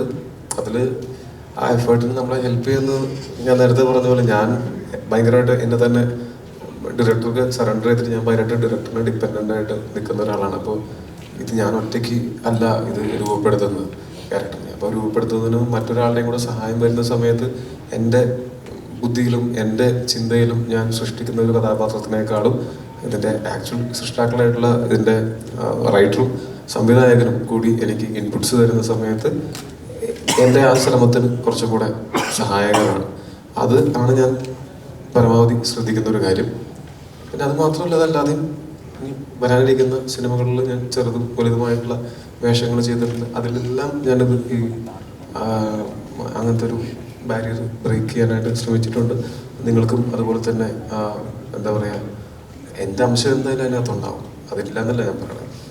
പക്ഷെ മറ്റൊരാളെ പോലെ തോന്നിയേക്കാം, അങ്ങനത്തെ വെച്ചിട്ടുണ്ട്. ജെയ്ക്സിന്റെ വർക്കിൽ വളരെ പ്രിസൈസ് ആയിട്ട് വളരെ ഡീറ്റെയിൽ ആയിട്ട് കണ്ടിട്ടുള്ളത് ഓരോ ഒരു പ്രധാനപ്പെട്ട അതിലത്തെ ഒരു കഥാപാത്രമാണ് നായക കഥാപാത്രത്തിന് കൊടുക്കുന്ന തീം മ്യൂസിക്കിനുള്ള ബാക്കിങ്ങിന് പലപ്പോഴും മെറ്റഫറുകളൊക്കെ ഉപയോഗിക്കാറുണ്ട്. ഇപ്പോൾ സൂര്യ സാറ്റർഡേയിൽ നരകാസുരൻ്റെയും കൃഷ്ണൻ്റെയും കാര്യം എടുത്ത് പറയുന്നത്, അല്ലെങ്കിൽ തുടരൂരിലെ ഒരു ഒറ്റയാന എടുത്ത് കാണിക്കുന്നത്. അപ്പം അങ്ങനെയുള്ള മെറ്റഫറുകളും കൂടി പ്ലേസ് ചെയ്യുമ്പോൾ ആളുകൾക്ക് ഭയങ്കര ഇമ്പാക്ട്ഫുൾ ആണ് അതിൻ്റെ തീം മ്യൂസിക്. അപ്പം പള്ളിച്ചട്ടമ്പി എന്നുള്ള പേരിൽ തന്നെ അതിനുള്ള അങ്ങനെ ഒരു സ്കോപ്പ് ഉണ്ടല്ലോ. ലാർജർ ദാൻ ലൈഫ് ക്യാരക്ടർ, ഒരുപാട് ഫൈറ്റൊക്കെ ചെയ്യുന്ന ആളുകൾക്കൊരു വീരാരാധന ഉണ്ടാവുന്ന ഒരു മനുഷ്യൻ, അങ്ങനെ ഒരു ഇമേജ് കൂടി ഉണ്ടല്ലോ. അപ്പൊ പള്ളിച്ചട്ടമ്പിയിൽ എന്താ ഒരു തീമായിട്ട് ഒരു മെറ്റഫറായിട്ട് ഉപയോഗിച്ചിട്ടുള്ളത് ഇൻ ടേംസ് ഓഫ് മ്യൂസിക്? മെറ്റഫറായിട്ട് യൂസ് ചെയ്തിട്ടില്ല. ബട്ട് ഞാൻ എപ്പോഴും നോക്കുന്നത് ആ സ്ക്രിപ്റ്റിലെ ഇമോഷണൽ കോർ ഒന്ന് പിടിക്കാനാണ്. അപ്പൊ ഇതിൽ നിങ്ങൾ സിനിമ കാണുമ്പോൾ അറിയാം, ചട്ടമ്പിയുടെ ക്യാരക്ടർ അണ്ടർഗോ ചെയ്തിരിക്കുന്ന പുള്ളി ഈ പ്രസന്റിലോട്ട്, അതായത് 50s വന്നിരിക്കുന്ന സമയത്ത് ബാക്ക് സ്റ്റോറിയിൽ ഉണ്ടായിരിക്കുന്ന ഒരുപാട് ട്രോമ ഉണ്ട്. അത് അപ്പൊ ഞാൻ എപ്പോഴും ഇപ്പം ലോക്കലാണെങ്കിലും ഞങ്ങൾ ഫസ്റ്റ് ടീസറിൽ വിട്ടത് ആ ഒരു മെയിൻ ആ മദറുമായിട്ടുള്ള ഒരു കണക്ഷനാണ്. അതുപോലെ തന്നെ ഇവിടെ ഒരു സിസ്റ്ററുമായിട്ടുള്ള ഒരു കണക്ഷൻ ഉണ്ട്. ഞാൻ കഥ പറയുമ്പോൾ നിങ്ങൾക്ക് അറിയാം. അപ്പൊ I always look for the emotional content. എവിടെയാണ് പടത്തിന്റെ ഇമോഷണൽ കോർ ഇരിക്കുന്നത് എന്നുള്ള ഒരു കാര്യം നോക്കും. പിന്നെ അതിനെ ഞാൻ കുറെ നാള് ട്രൈ ഔട്ട്, എങ്ങനെ പോവാം, വോയിസ് വെച്ച് പോകണോ, ഓർക്കസ്ട്രലായിട്ട് പോകണോ, ഇതിപ്പോ ഒരു കാലഘട്ടമുണ്ട്, എന്നാൽ ഒരുപാട് ഡേറ്റഡ് ആവാനും പാടില്ല, കുറച്ച് ന്യൂ ഏജ് ആയിട്ട് സൗണ്ട് ചെയ്യണം, നല്ല തിയേറ്ററിക്കൽ എക്സ്പീരിയൻസ് കൊടുക്കാൻ പറ്റില്ല. സോ ഒരു മിഡിൽ ഗ്രൗണ്ട് ഹൈബ്രിഡ് എന്ന് പറയും. We chose some orchestral, some electronic elements, പിന്നെ വോയിസ് യൂസ് ചെയ്തു. എങ്ങനെ ചട്ടമ്പിനെ നമുക്ക് വിവരിക്കാമെന്നുള്ളത് ഒരു ലിറിക്കൽ, ഒരിത്തിരി ക്രിസ്ത്യൻ കോണ്ടെക്സ്റ്റുകൾ അതിൽ കൊണ്ടുവന്ന്, കാരണം ആ ഒരു ടെറൈൻ അങ്ങനെ ആയതുകൊണ്ട് തന്നെ. പിന്നെ അതിലുപരി ആ കോർ ഇമോഷനെ ബോറോ ചെയ്തിട്ടാണ് ആ തീമിലോട്ട് വന്നത് തന്നെ. ഞാനത് കമ്പോസ് ചെയ്യുമ്പോൾ ഇരിക്കുന്ന ചട്ടമ്പി അനുഭവിച്ച ആ പെയിൻ മനസ്സിൽ ഉൾക്കൊണ്ട് അതിനെ എങ്ങനെ എലിവേറ്റ് ചെയ്യാന്നുള്ള രീതിയിലാണ്. So I believe film scoring is all about going with the writer. റൈറ്ററുടെ കയ്യിലാണ് ഫസ്റ്റ് എന്താ പറയുക സ്കോറിന്റെ ഒരു ഗ്രാഫ് ഇരിക്കുന്നത്. പിന്നെ എഡിറ്റർ തരുമ്പോൾ അത് കുറച്ചുകൂടെ ക്ലിയർ ആവും. പിന്നെ പെർഫോമൻസ് കാണുമ്പോൾ ടോബി ഒരുപാട് ആ എഫേർട്ട് എടുക്കുമ്പോൾ നമുക്കത് ഫീൽ ചെയ്യും. ഓക്കെ, ഐ തിങ്ക് ഇത് ഇത്ര ഇട്ടാൽ പോലെ കുറച്ചുകൂടെ എലവേറ്റ് ചെയ്യണം. എസ്പെഷ്യലി ക്ലൈമാക്സിലൊക്കെ വരുമ്പോൾ എത്രത്തോളം ഹീറോ എലവേഷൻ കിട്ടുന്നു അത്രത്തോളം ഓഡിയൻസിന് അത് എൻഗേജ് ചെയ്യണം. കാരണം at the end of the day, ഇപ്പം നേരത്തെ ഒരാൾ ചോദിച്ച പോലെ പള്ളിച്ചട്ടമ്പി ഈസ് അബൌട്ട് ചട്ടമ്പിയുടെ കഥ തന്നെയാണ്. അപ്പൊ ചട്ടമ്പിനെ നമ്മൾ എത്രത്തോളം അൺബാഷിംഗ്ലി എലവേറ്റ് ചെയ്യാൻ പറ്റുന്നോ തിയേറ്ററിൽ ഓഡിയൻസ് അത് അക്സെപ്റ്റ് ചെയ്ത് ഞാൻ കരുതുന്നു. അപ്പം അതിനുള്ള പണി എടുത്തിട്ടുണ്ടെന്ന് തോന്നുന്നു. യു വാച്ച് ഇറ്റ് മോ. പക്ഷെ ഞാൻ പറഞ്ഞതെന്ന് വെച്ചാൽ ഞാൻ എപ്പോഴും ആ സ്കോറിന്റെ ആ തീം അപ്രോച്ച് ചെയ്യുന്നത്, ഇപ്പം തുടരുമ്പില് തരുൺ എനിക്ക് കുറെ ഡിസ്ക്രിപ്ഷൻ തന്നു ഇങ്ങനെ ആനയുടെ പാമ്പിന്റെ ഇത്. പക്ഷെ ഇവിടെ ഐ ട്രൈ ടു എക്സ്ട്രാക്ട് എന്താണ് ചട്ടമ്പിയുടെ കോർ ഇമോഷൻ, അതിനെങ്ങനെ മാസിയാക്കാം, അതിനെങ്ങനെ സങ്കടമുള്ളതാക്കാം, അതിനെ ആ ചട്ടമ്പിയുടെ ഇമോഷനിലൂടെ നമ്മൾ എങ്ങനെ പോകാന്നുള്ളത് മാത്രമേ ഉള്ളൂ. ഇറ്റ് സ്ട്രിക്ട്ലി ഫ്രം ചട്ടമ്പിയുടെ പെർസ്പെക്റ്റീവ്. ഇതിന് അനുബന്ധമായിട്ട് ഒരു കാര്യം പറയാനുള്ളൂ. നിങ്ങളുടെ ചോദ്യത്തിനും ജേക്സിന്റെ മറുപടിക്കും അനുബന്ധമായിട്ട് ഞാൻ ഈ സിനിമ ഫൈനൽ വേർഷൻ കാണുമ്പോൾ എന്നെ അത്ഭുതപ്പെടുത്തിയ ഒരു കാര്യമുണ്ട്. ഞാനത് ജേക്സിനെ അടുത്ത് കിട്ടുമ്പോൾ പറയാൻ വേണ്ടിയിരുന്നൊരു കാര്യമാണ്. ഇതിൻ്റെ ഒരു ക്ലൈമാക്സ് പോർഷനിലേക്കൊക്കെ വരുമ്പോഴത്തേക്കുള്ള ഒരു നമ്മുടെ ഇതിൻ്റെ ഒരു മ്യൂസിക്കിൻ്റെ ഒരു സ്വഭാവം, അതായത് ഈ സ്ക്രിപ്റ്റിൻ്റെ ആദ്യ വേർഷൻ എഴുതുമ്പോൾ മുതൽ തന്നെ ഞാൻ ലെഫ്റ്റ് സൈഡിൽ ചെറുതായിട്ട് കുറിച്ചിടുന്ന ഒരു മ്യൂസിക്കൽ നോട്ട്, അത് ഒരു പക്ഷെങ്കിൽ ചിലപ്പോൾ ഞാൻ ഡയറക്ടർ കൊടുക്കുമ്പോൾ അത് ഒഴിവാക്കും. കാരണം അത് അദ്ദേഹത്തിൻ്റെ ചോയ്സാണ്, അദ്ദേഹം തിരഞ്ഞെടുക്കേണ്ടതാണ് എന്നുള്ളതുകൊണ്ട്. അപ്പം ഞാൻ ചില പോർഷൻസിൽ ഞാൻ കോൾഡ് വാർ മ്യൂസിക് റെഫറൻസ് ഇട്ടിരുന്നു. ഇത് ഇപ്പോൾ ജേക്സ് അത് റെഫർ ചെയ്തിട്ടുണ്ടെന്ന് എനിക്ക് തോന്നുന്നില്ല. പക്ഷേ ഇനി കോൾഡ് വാർ മ്യൂസിക് നമ്മൾ എടുത്തൊന്ന് കണ്ട് ഒന്ന് കേട്ട് കഴിയുമ്പോൾ അത്ഭുതമായി പോകും. എന്നെ സംബന്ധിച്ച് എനിക്കത് ഭയങ്കര എന്താ പറയുന്നത് ഭയങ്കര സർപ്രൈസിങ് ആയിട്ട് ഫീൽ ചെയ്യും. അതായത് ഇതിൻ്റെ കാലഘട്ടം, അതിൻ്റെ പൊളിറ്റിക്സും ആ സമയത്തെ സംഗീതവുമാണ് ഈ കോൾഡ് വാർ മ്യൂസിക് എന്ന് പറയുന്നത്. പക്ഷെ ഇത് റെഫർ ചെയ്തിട്ടില്ല എന്ന് ജേക്സ് തന്നെ പറയുന്നു. ചെയ്യാതെ തന്നെ ഇത് അദ്ദേഹത്തിൻ്റെ മ്യൂസിക്കിൽ വന്നു എന്ന് പറയുമ്പോൾ ഒരു സ്ക്രിപ്റ്റ് എത്രത്തോളമാണ് ജേക്സിനെ മുമ്പോട്ട് നയിക്കുന്നത് എന്നുള്ളതിൻ്റെ ഏറ്റവും വലിയ ഉദാഹരണം. എന്നെ സംബന്ധിച്ച് അത് ഭയങ്കര സർപ്രൈസിംഗ് ആണ്. ഞാനത് ജേക്സിനെ ഞങ്ങൾക്ക് പേഴ്സണലി ഒന്നും അടുത്ത് കണ്ടില്ല, അതുകൊണ്ടാണ് അത് പറയുന്നത്. ഫോണിൽ കൂടെ പറയേണ്ട കാര്യം അല്ലാത്തതുകൊണ്ടാണ് പറയാതിരുന്നത്. അങ്ങനെ ഒരു അത്ഭുതങ്ങൾ കാണിക്കുന്ന ഒരു മ്യൂസിക് ഡയറക്ടറാണ് ഞങ്ങളുടെ കൂടെ ഉള്ളതെന്നുള്ളത് ഞങ്ങൾക്ക് വലിയ സന്തോഷമുള്ള കാര്യമാണ്. ഇപ്പോൾ ഈ സിനിമയെ സംബന്ധിച്ചിടത്തോളം ഈ കാലഘട്ടത്തിൽ ഉപയോഗിക്കുന്ന ഒരു പ്ലാസ്റ്റിക്കിന്റെ ഒരു ബക്കറ്റ് പോലും ഏറ്റവും മിനിമലായ ഒരു കാര്യം അതുപോലും കാണിക്കാൻ പറ്റാത്ത അവസ്ഥയാണ്. അപ്പോൾ അതിൽപോലും ആർട്ട് സൈഡിൽ ചിന്തിക്കണം. ഇപ്പോൾ ഒരു ദിവസം നോർമലി ഒരു സ്റ്റാറുള്ള പടത്തിന് ഒരു 5 to 6 ലക്ഷം രൂപ ചിലവ് വരുന്ന സമയത്ത് ഇതിനകത്ത് റെയിൻ യൂണിറ്റ് വേറെ, അല്ലെങ്കിൽ അല്ലാത്ത പുറമേയുള്ള മഴ. അപ്പം ഈ കോസ്റ്റ് ഷൂട്ടപ്പ് ചെയ്ത് പോവാണല്ലോ. ഇതിന് നമുക്ക് പക്ഷെ ഒരു വിഷനുണ്ട്, തിയേറ്ററിൽ കാണുന്നു, ആളുകൾ അനുമോദിക്കുന്നു, പിന്നെ റവന്യൂ വരുന്നു.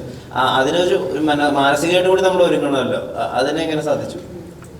അത് സിനിമ പ്രൊഡക്ഷൻ എന്നല്ല, നമ്മൾ എന്ത് ബിസിനസ് ചെയ്യുമ്പോഴും കൂടെ വർക്ക് ചെയ്യുന്നവരെ വിശ്വസിക്കുക എന്നുള്ളതാണ്. അവർക്ക് വേണ്ട എല്ലാ സാഹചര്യങ്ങളും ഒരുക്കുക എന്നുള്ളത് മാത്രമാണ് എൻ്റെ ദൗത്യം. അതിലൊരു കോംപ്രമൈസും ഞാൻ ചെയ്തിട്ടില്ല എന്ന് ഞാൻ വിശ്വസിക്കുന്നു. ഒരുപക്ഷെ സിനിമ കാണുമ്പോഴും നിങ്ങൾക്ക് അത് തന്നെ ഫീൽ ചെയ്യും. പിന്നെ നേരത്തെ പലരും പറഞ്ഞ പോലെ ഒരുപാട് എന്താ പറയുക അൺഎക്സ്പെക്റ്റഡ് അൺപ്രസിഡൻറ്റഡ് സിറ്റുവേഷൻസ് ഒക്കെ ഉണ്ടായിട്ടുണ്ട്. അതെല്ലാ ബിസിനസ്സിലും ഉണ്ടാവും. അത് നമ്മൾ ഓരോ തീരുമാനങ്ങൾ എടുത്ത് മുന്നോട്ട് പോകാന്നേ ഉള്ളൂ. നൗഫലിലെ ഏറ്റവും കൂടുതൽ ഈ സിനിമയുടെ ലൊക്കേഷനാണ് ഞാൻ വന്ന് കണ്ടിട്ടുള്ളതാണ്. ഇതിനുശേഷം സിനിമ നമുക്ക് തീരുന്നു, പിന്നെ സെൻസറിലേക്ക് എത്തുമ്പോഴാണ് എനിക്കൊന്നും നൗഫലിന് അല്ലാതെ ഒരു മനപ്രയാസം ഉണ്ടായിരുന്നാണ് എനിക്ക് പേഴ്സണൽ അറിയാം. അല്ലാത്തൊരു മനപ്രയാസത്തിലേക്ക് പോകും. ട്രിവാൻഡ്രത്ത് സെൻസർ കിട്ടാതെ വന്നു, പിന്നീട് ബോംബെയിൽ കിടന്ന് കുറേ ദിവസം ബോംബെയിൽ ഡിലേ ആയിട്ട് കഴിയുന്നു. ആ സമയത്തൊക്കെ മനസ്സിൽ വളരെ ബുദ്ധിമുട്ടുണ്ടായി കാണും, തീർച്ചയായിട്ടും ഉണ്ടായി കാണും. അത് നമ്മളൊരു സിനിമ പ്രേക്ഷകർക്ക് കൊടുക്കുകയാണ്. ഇതിനു മുമ്പ് സെൻസർ കത്രയെ വെച്ചിട്ടുണ്ട്, പല സ്ഥലത്തും കത്രയെ വെച്ച ചരിത്രം വരുന്നുണ്ട്. അത്തരം ഒരു അനുഭവം എങ്ങനെയാണ് ഒന്ന് ടോവിയൊക്കെ ആയിട്ട് ഫോൺ വിളിക്കുമ്പോഴും സ്ക്രിപ്റ്ററായിട്ട് ഫോൺ വിളിക്കുമ്പോഴൊക്കെ എന്തായിരുന്നു ഒരു അനുഭവം? അല്ല, ഞാൻ ഏത് സാഹചര്യം എൻജോയ് ചെയ്യുന്ന ആളാണ്. സീരിയസ്ലി ഞാൻ ശരിക്കും എൻജോയ് ചെയ്തു ആ സെൻസറിൻ്റെ കാര്യം. എൻ്റെ ജീവിതത്തിൽ ആദ്യമായിട്ടാണ് എനിക്ക് തോന്നുന്നു ഒരുപാട് പ്രൊഡ്യൂസേഴ്സൊന്നും ഈ ഒരു സെൻസർ പ്രോസസ്സിലൂടെ പോയിട്ടുണ്ടെന്ന് എനിക്കറിയില്ല. പക്ഷെ ഞാൻ എൻജോയ് ചെയ്തു. ആ പരാതികളില്ല. എല്ലാ സാഹചര്യവും എൻജോയ് ചെയ്യാന്നുള്ളതാണ് ഞാൻ എപ്പോഴും ശ്രദ്ധിക്കാറ്. അല്ലെങ്കിൽ നമുക്ക് ഇതിനോടൊരു മടുപ്പ് തോന്നുമല്ലോ. അപ്പോൾ അത് തോന്നാണ്ടിരിക്കാൻ ഞാൻ ആ സാഹചര്യം എൻജോയ് ചെയ്തു. ആ പ്രോസസ്സിനെ അറിയാൻ പറ്റി. എനിക്കിതൊരു ഭയങ്കര പുതിയ പ്രോസസ്സായിട്ട് തന്നെയാണ് എനിക്ക് ഫീൽ ചെയ്തത്. അത് തന്നെയാണ് ഇവരൊക്കെ ചിരിക്കുന്നത്. പക്ഷേ കുഴപ്പമില്ല, we have to live with it. ഞാൻ നേരത്തെ പറഞ്ഞ പോലെ തന്നെയാണ്, ഏത് സാഹചര്യവും നമ്മൾ നേരിടുക, അത് നേരിട്ടു എന്ന് വിശ്വസിക്കുന്നു. നമ്മളൊരു പ്രൊഡക്റ്റ് കൊടുക്കുകയാണ്. തീർച്ചയായും നമ്മൾ ഇഷ്ടത്തോടുകൂടി ഷൂട്ട് ചെയ്തിരിക്കുന്നു, എഡിറ്റ് ചെയ്തിരിക്കുന്നു. ടോവിയാണെങ്കിൽ നല്ല ഗംഭീരമായിട്ട് അഭിനയിച്ചു. ആ സാധനങ്ങളൊക്കെ ഒരു പല ആർട്ടിസ്റ്റുകളുടെയും പല ഭാഗങ്ങളാണ് ഇവർ സെൻസറിനോട് പറയുന്നത്. അത് നമ്മൾ കേട്ടിരിക്കുമ്പോൾ നമ്മുടെ മാനസികാവസ്ഥ ഉണ്ടല്ലോ. അല്ല, ഫോർച്ചുനേറ്റ്ലി നമുക്ക് ഈ പ്രോസസ്സിലൂടെയൊക്കെ പോയെങ്കിൽ പോലും ഒരുപാട് കട്ടുകളൊന്നും നമുക്ക് വന്നിട്ടില്ല. ചെറിയ വളരെ മൈന്യൂട്ട് ഡിഫറൻസുകളെ വന്നിട്ടുള്ളൂ. അതല്ലാണ്ട് സെൻസർ ബോർഡ് കാര്യമായി കത്തി വെച്ചു എന്ന് ഒരിക്കലും ഞാൻ പറയില്ല. ചെയ്തിട്ടുമില്ല. അത് അവരും സഹകരിച്ചിട്ടുണ്ട് നമ്മുടെ കൂടെ, അല്ലേ? അല്ല, ബേസിക്കലി അങ്ങനെ നമുക്ക് ഓരോന്നും കേൾക്കുമ്പോൾ ഏറ്റവും കൂടുതൽ വിഷമം വരുന്നത് എനിക്കാണ് ഏറ്റവും കൂടുതൽ. കാരണം സിനിമയുടെ ക്രിയേറ്റീവ് സാധനത്തിലാണല്ലോ വരിക. അപ്പം എനിക്ക് ഭയങ്കര പെയിൻഫുൾ ആവുകയാണെങ്കിൽ പോലും നൗഫലിനെ സംബന്ധിച്ചോളം നമ്മൾ പ്രോമിസ് ചെയ്യുന്നൊരു ഡേറ്റ് ഉണ്ട്. അത് പലപ്പോഴും നമ്മൾ അറിഞ്ഞോ അറിയാതെയോ മാറിപ്പോകുന്നതിലാണ് നൗഫൽ നൗഫൽ മാത്രമല്ല, അതും ഞങ്ങളുടെ എല്ലാവരുടെയും. അതുകൊണ്ടാണ് ബേസിക്കലി ഇന്നിപ്പോൾ പ്രസ് മീറ്റിൻ്റെ ഉദ്ദേശം. കാര്യം 9 എന്ന് പറഞ്ഞു, പിന്നെ നമ്മളത് മാറ്റി ഇലക്ഷൻ ആയതുകൊണ്ട് 10 വെച്ചു. പക്ഷേ നമുക്ക് സെൻസറിൻ്റെ ഇതും സർട്ടിഫിക്കറ്റ് കിട്ടാതെ വന്നുകൊണ്ട് അത് 15 മാറ്റി. അപ്പോൾ ഡേറ്റ് ഫൈനലി നമ്മൾ പ്രോമിസ് ചെയ്ത് നമുക്ക് ഡെലിവറി ചെയ്ത് നമ്മൾ വിഷുവിന് എത്തിക്കാൻ പറ്റിയതിൽ സന്തോഷമുണ്ട്. പക്ഷെ എനിക്ക് തോന്നുന്നു നമ്മൾ ഈ സിനിമ തുടങ്ങുമ്പോഴേ വിഷു ആണ് നമ്മുടെ വിഷുവിന് റിലീസ് എന്നുള്ളതാണ്. ഇപ്പോൾ കഴിഞ്ഞ എൻ്റെ സിനിമ ഞാനും ടോബിയും പാർട്ട്ണർ ചെയ്ത അതും മരണമാസം വിഷുവിനാണ് റിലീസ് ചെയ്തത്. അന്നേ ഞങ്ങൾക്കൊരാഗ്രഹം ഉണ്ടായിരുന്നു അടുത്ത വിഷുവിനെ പള്ളിച്ചട്ടമ്പി എത്തിക്കണമെന്ന്. അതെങ്ങനെയൊക്കെ കറങ്ങിത്തിരിഞ്ഞ് കറക്റ്റ് ആ വിഷുവിനെ തന്നെ എത്തി എന്നുള്ളതാണ്. അപ്പോൾ അതിനെയും പോസിറ്റീവായിട്ട് മാത്രമേ ഞാൻ കാണുന്നുള്ളൂ. ഈ ഷൂട്ടിംഗ് സമയത്ത് ടോബി ഒരു ദിവസം പോലും മുടക്കം വേണ്ട. ടോബി പറയാറ് ഒരു ദിവസം പോലും വേണ്ട, എത്ര രാത്രിയായാലും ഓക്കെയാണ്, രാവിലെ വിളിക്കുമ്പോൾ തന്നെ വരും. ഒരു ദിവസം ടോബി പറഞ്ഞു വെച്ചു. അങ്ങനെയാണെങ്കിൽ ഒരു ദിവസം എനിക്കൊന്ന് പനിയടിച്ചപ്പോൾ, കുറച്ചുകൂടി പറഞ്ഞതാണ്, പനിയടിച്ചപ്പം അങ്ങോട്ട് ആവശ്യപ്പെട്ടു എനിക്കൊന്ന് റെസ്റ്റ് കിട്ടിയാൽ കൊള്ളാമോ. ആ സിറ്റുവേഷൻ എങ്ങനെയാണ്? എല്ലാ ദിവസവും നമ്മൾ രാത്രിയാണ് ഷൂട്ടും, കൂടുതൽ രാത്രിയായിരുന്നു ഷൂട്ടും. മഴയും നനഞ്ഞുകൊണ്ടുള്ള ഷൂട്ടായിരുന്നു, പനി പിടിക്കുന്ന ഒരു സാഹചര്യം ഉണ്ടായി. അതൊക്കെ എങ്ങനെയായിരുന്നു? അത് എനിക്കെന്താ വെച്ചാൽ നമ്മൾ ഷൂട്ട് ചെയ്തുകൊണ്ടിരിക്കുമ്പോൾ സത്യം പറഞ്ഞാൽ അതിൻ്റെ ഇടയിൽ ബ്രേക്കുകൾ എടുക്കുക എന്ന് പറഞ്ഞാൽ ഒന്നും നമുക്ക് അങ്ങനെ ബ്രേക്കുകൾ എടുക്കാനായിട്ട് അത് ഭയങ്കര കൺവീനിയൻസ് ആണ്. അങ്ങനെ ബ്രേക്ക് എടുത്ത് വിശ്രമിച്ച് ബാക്കി ഷൂട്ട് ചെയ്യാൻ. പക്ഷെ അത്രയും കൺവീനിയൻ്റ് ആയിട്ട് ഷൂട്ട് ചെയ്യാൻ മാത്രം അങ്ങനത്തെ ബഡ്ജറ്റ് അല്ല നമ്മളുടെ മലയാള സിനിമയുടെ ഒരു സ്ട്രോങ് പോയിന്റ്. നമ്മളെപ്പോഴും കുറച്ച് ഒരു എക്സ്ട്രാ എഫേർട്ട് എടുത്തിട്ട് തന്നെയാണ് ഇപ്പോഴും മലയാള സിനിമ എല്ലാ സിനിമകളും അങ്ങനെയാണ് ചെയ്യുന്നത്. മറ്റ് ഇൻഡസ്ട്രികളിലുള്ള പോലെ മാസത്തിൽ 20 ദിവസം ഷൂട്ട് പിന്നെ 10 ദിവസം റെസ്റ്റ് പോലെ ചെയ്യാനായിട്ടുള്ള ഒരു സാഹചര്യം നമുക്കില്ല. നമ്മളുടെ മലയാളി ഡയസ്പോറയാണ് കൂടുതലായിട്ടും മലയാള സിനിമകൾ കാണുന്നത്. അപ്പോൾ നമുക്ക് വരാവുന്ന ഒരു വരവിനനുസരിച്ച് നമുക്ക് ഇത് ചെലവ് ചെയ്യുന്നതിനെ പറ്റി ചിന്തിക്കാൻ പറ്റുള്ളൂ. അപ്പോൾ നമ്മളൊരു എത്ര മുടക്കിയാലും അതിൻ്റെ ഇരട്ടി സിനിമയിൽ കാണണം എന്നുള്ളതാണ് നമ്മളൊക്കെ ആഗ്രഹിക്കുക. ഒരു സിനിമയുടെ ഷൂട്ട് തുടങ്ങി മഴ കാരണം കൊണ്ടൊക്കെ ആയിട്ട് ചില ദിവസങ്ങളിൽ ചിലപ്പോൾ ഒരു ഉച്ചയ്ക്ക് 2 മണിക്ക് വരെയൊക്കെ നമുക്ക് രാവിലെ തുടങ്ങി ഉച്ചയ്ക്ക് 2 മണിക്കൊക്കെ പാക്കപ്പ് ചെയ്യേണ്ട അവസ്ഥ വന്നിട്ടുണ്ട്. അപ്പം അങ്ങനെയൊക്കെ വരുമ്പോൾ മുന്നോട്ടുള്ള സിനിമകൾക്ക് നമ്മൾ ഏകദേശം ഒരു ടെൻറ്റേറ്റീവ് ഡേറ്റ് നമ്മൾ കൊടുത്തിട്ടുണ്ടാവും. അപ്പോൾ ആ ഡേറ്റുകളിൽ നിന്ന് മാറും. അപ്പോൾ ഒരു സിനിമയല്ല മാറുക, തുടർന്ന് അങ്ങോട്ടുള്ള എല്ലാ സിനിമകളുടെയും ഡേറ്റുകൾ നമ്മൾ പറഞ്ഞു വെച്ചിരിക്കുന്നതെന്ന് മാറും. അപ്പോൾ ഇതൊക്കെയുള്ള കാരണം കൊണ്ട് ഞാൻ അതിനേക്കാൾ നമുക്ക് എല്ലാ ദിവസവും വർക്ക് ചെയ്യാം. ഒരു സ്കെഡ്യൂളിൽ അങ്ങോട്ട് സിനിമ തീർന്നു കഴിഞ്ഞാൽ എല്ലാവർക്കും നല്ലതാണ്, പ്രൊഡ്യൂസർക്കും ലാഭമാണ്, നമുക്ക് എല്ലാവർക്കും ഒരു സമാധാനം. അങ്ങനെയാണ് അന്നെന്ന് വെച്ചാൽ ആ മഴയത്ത് ഒക്കെ ഷൂട്ട് ഉണ്ടായിരുന്നപ്പോൾ നമ്മൾ എത്ര ദിവസം മഴയത്ത് ഷൂട്ട് ചെയ്താൽ മഴയത്ത് നമ്മൾ ആ ഫൈറ്റ് സീക്വൻസ് മഴയത്തുള്ളത് ഒരു 6 ദിവസം മഴയത്ത് ഷൂട്ട് ചെയ്ത് കഴിഞ്ഞിട്ട് അപ്പം എല്ലാവരും മഴ നനഞ്ഞൊക്കെയാണ് നിൽക്കുന്നത്. ആ സിനിമയിൽ പ്രവർത്തിക്കുന്ന എല്ലാവരും, അതിനകത്ത് ഞാനും അതിലുള്ള ഈ സിനിമയിൽ അഭിനയിക്കുന്ന എല്ലാവരും. പ്രശാന്തന്റെ കുടയുണ്ടായിരുന്നു, ഇല്ല തലയിലൊരു തോർത്തുകൊണ്ടുണ്ടായിരുന്നു. അങ്ങനെ ഭാഗ്യം ചെയ്തവർക്ക് കുടയുണ്ടാവും, ബാക്കിയുള്ളവരൊക്കെ ഈ മഴയത്തൊക്കെ നിന്നിട്ടാണ് ചെയ്തുകൊണ്ടിരിക്കുന്നത്. അപ്പോൾ ഡിജോൻ പറഞ്ഞു എല്ലാവരും കുറച്ച് ടയർഡാണ്. ഡിജോ അങ്ങനെ ഒരു ലക്ഷറി നമുക്ക് എടുക്കാൻ പറ്റില്ല. അതായത് അവിടെ ഏറ്റവും കൂടുതൽ തലവത്തി പറഞ്ഞാൽ ഞാൻ ഷൂട്ടിന് വരാമെന്ന് പറഞ്ഞാൽ പിന്നെ വേറെ ആർക്കും വരാതിരിക്കാൻ പറ്റില്ലല്ലോ. പിന്നെ ഒരാഴ്ച ബ്രേക്ക് എടുക്കുമ്പോൾ ഈ ഇവരൊക്കെ പോകുന്നതിൻ്റെയും വരുന്നതിൻ്റെയും ഇവിടെ സ്റ്റേ ബാക്ക് ചെയ്യുന്നവരുടെ താമസത്തിൻ്റെയും തുടങ്ങിയിട്ടുള്ള എല്ലാ ചിലവുകളും പ്രൊഡ്യൂസറുടെ പോക്കറ്റിൽ നിന്നാണല്ലോ പോകുന്നത്. അപ്പോൾ അതുകൊണ്ടാണ് ഞാനന്ന് വേണ്ട നമുക്ക് നാളെ തൊട്ട് തന്നെ കണ്ടിന്യൂസ് ഷൂട്ട് ചെയ്യാം, അപ്പോൾ എല്ലാം കൊണ്ടും അതായിരിക്കും നല്ലത് എന്നൊക്കെ പറഞ്ഞിട്ട് പിറ്റേ ദിവസം രാവിലെ ആയപ്പോഴത്തേക്കും ഞാൻ തവിട് പൊടി.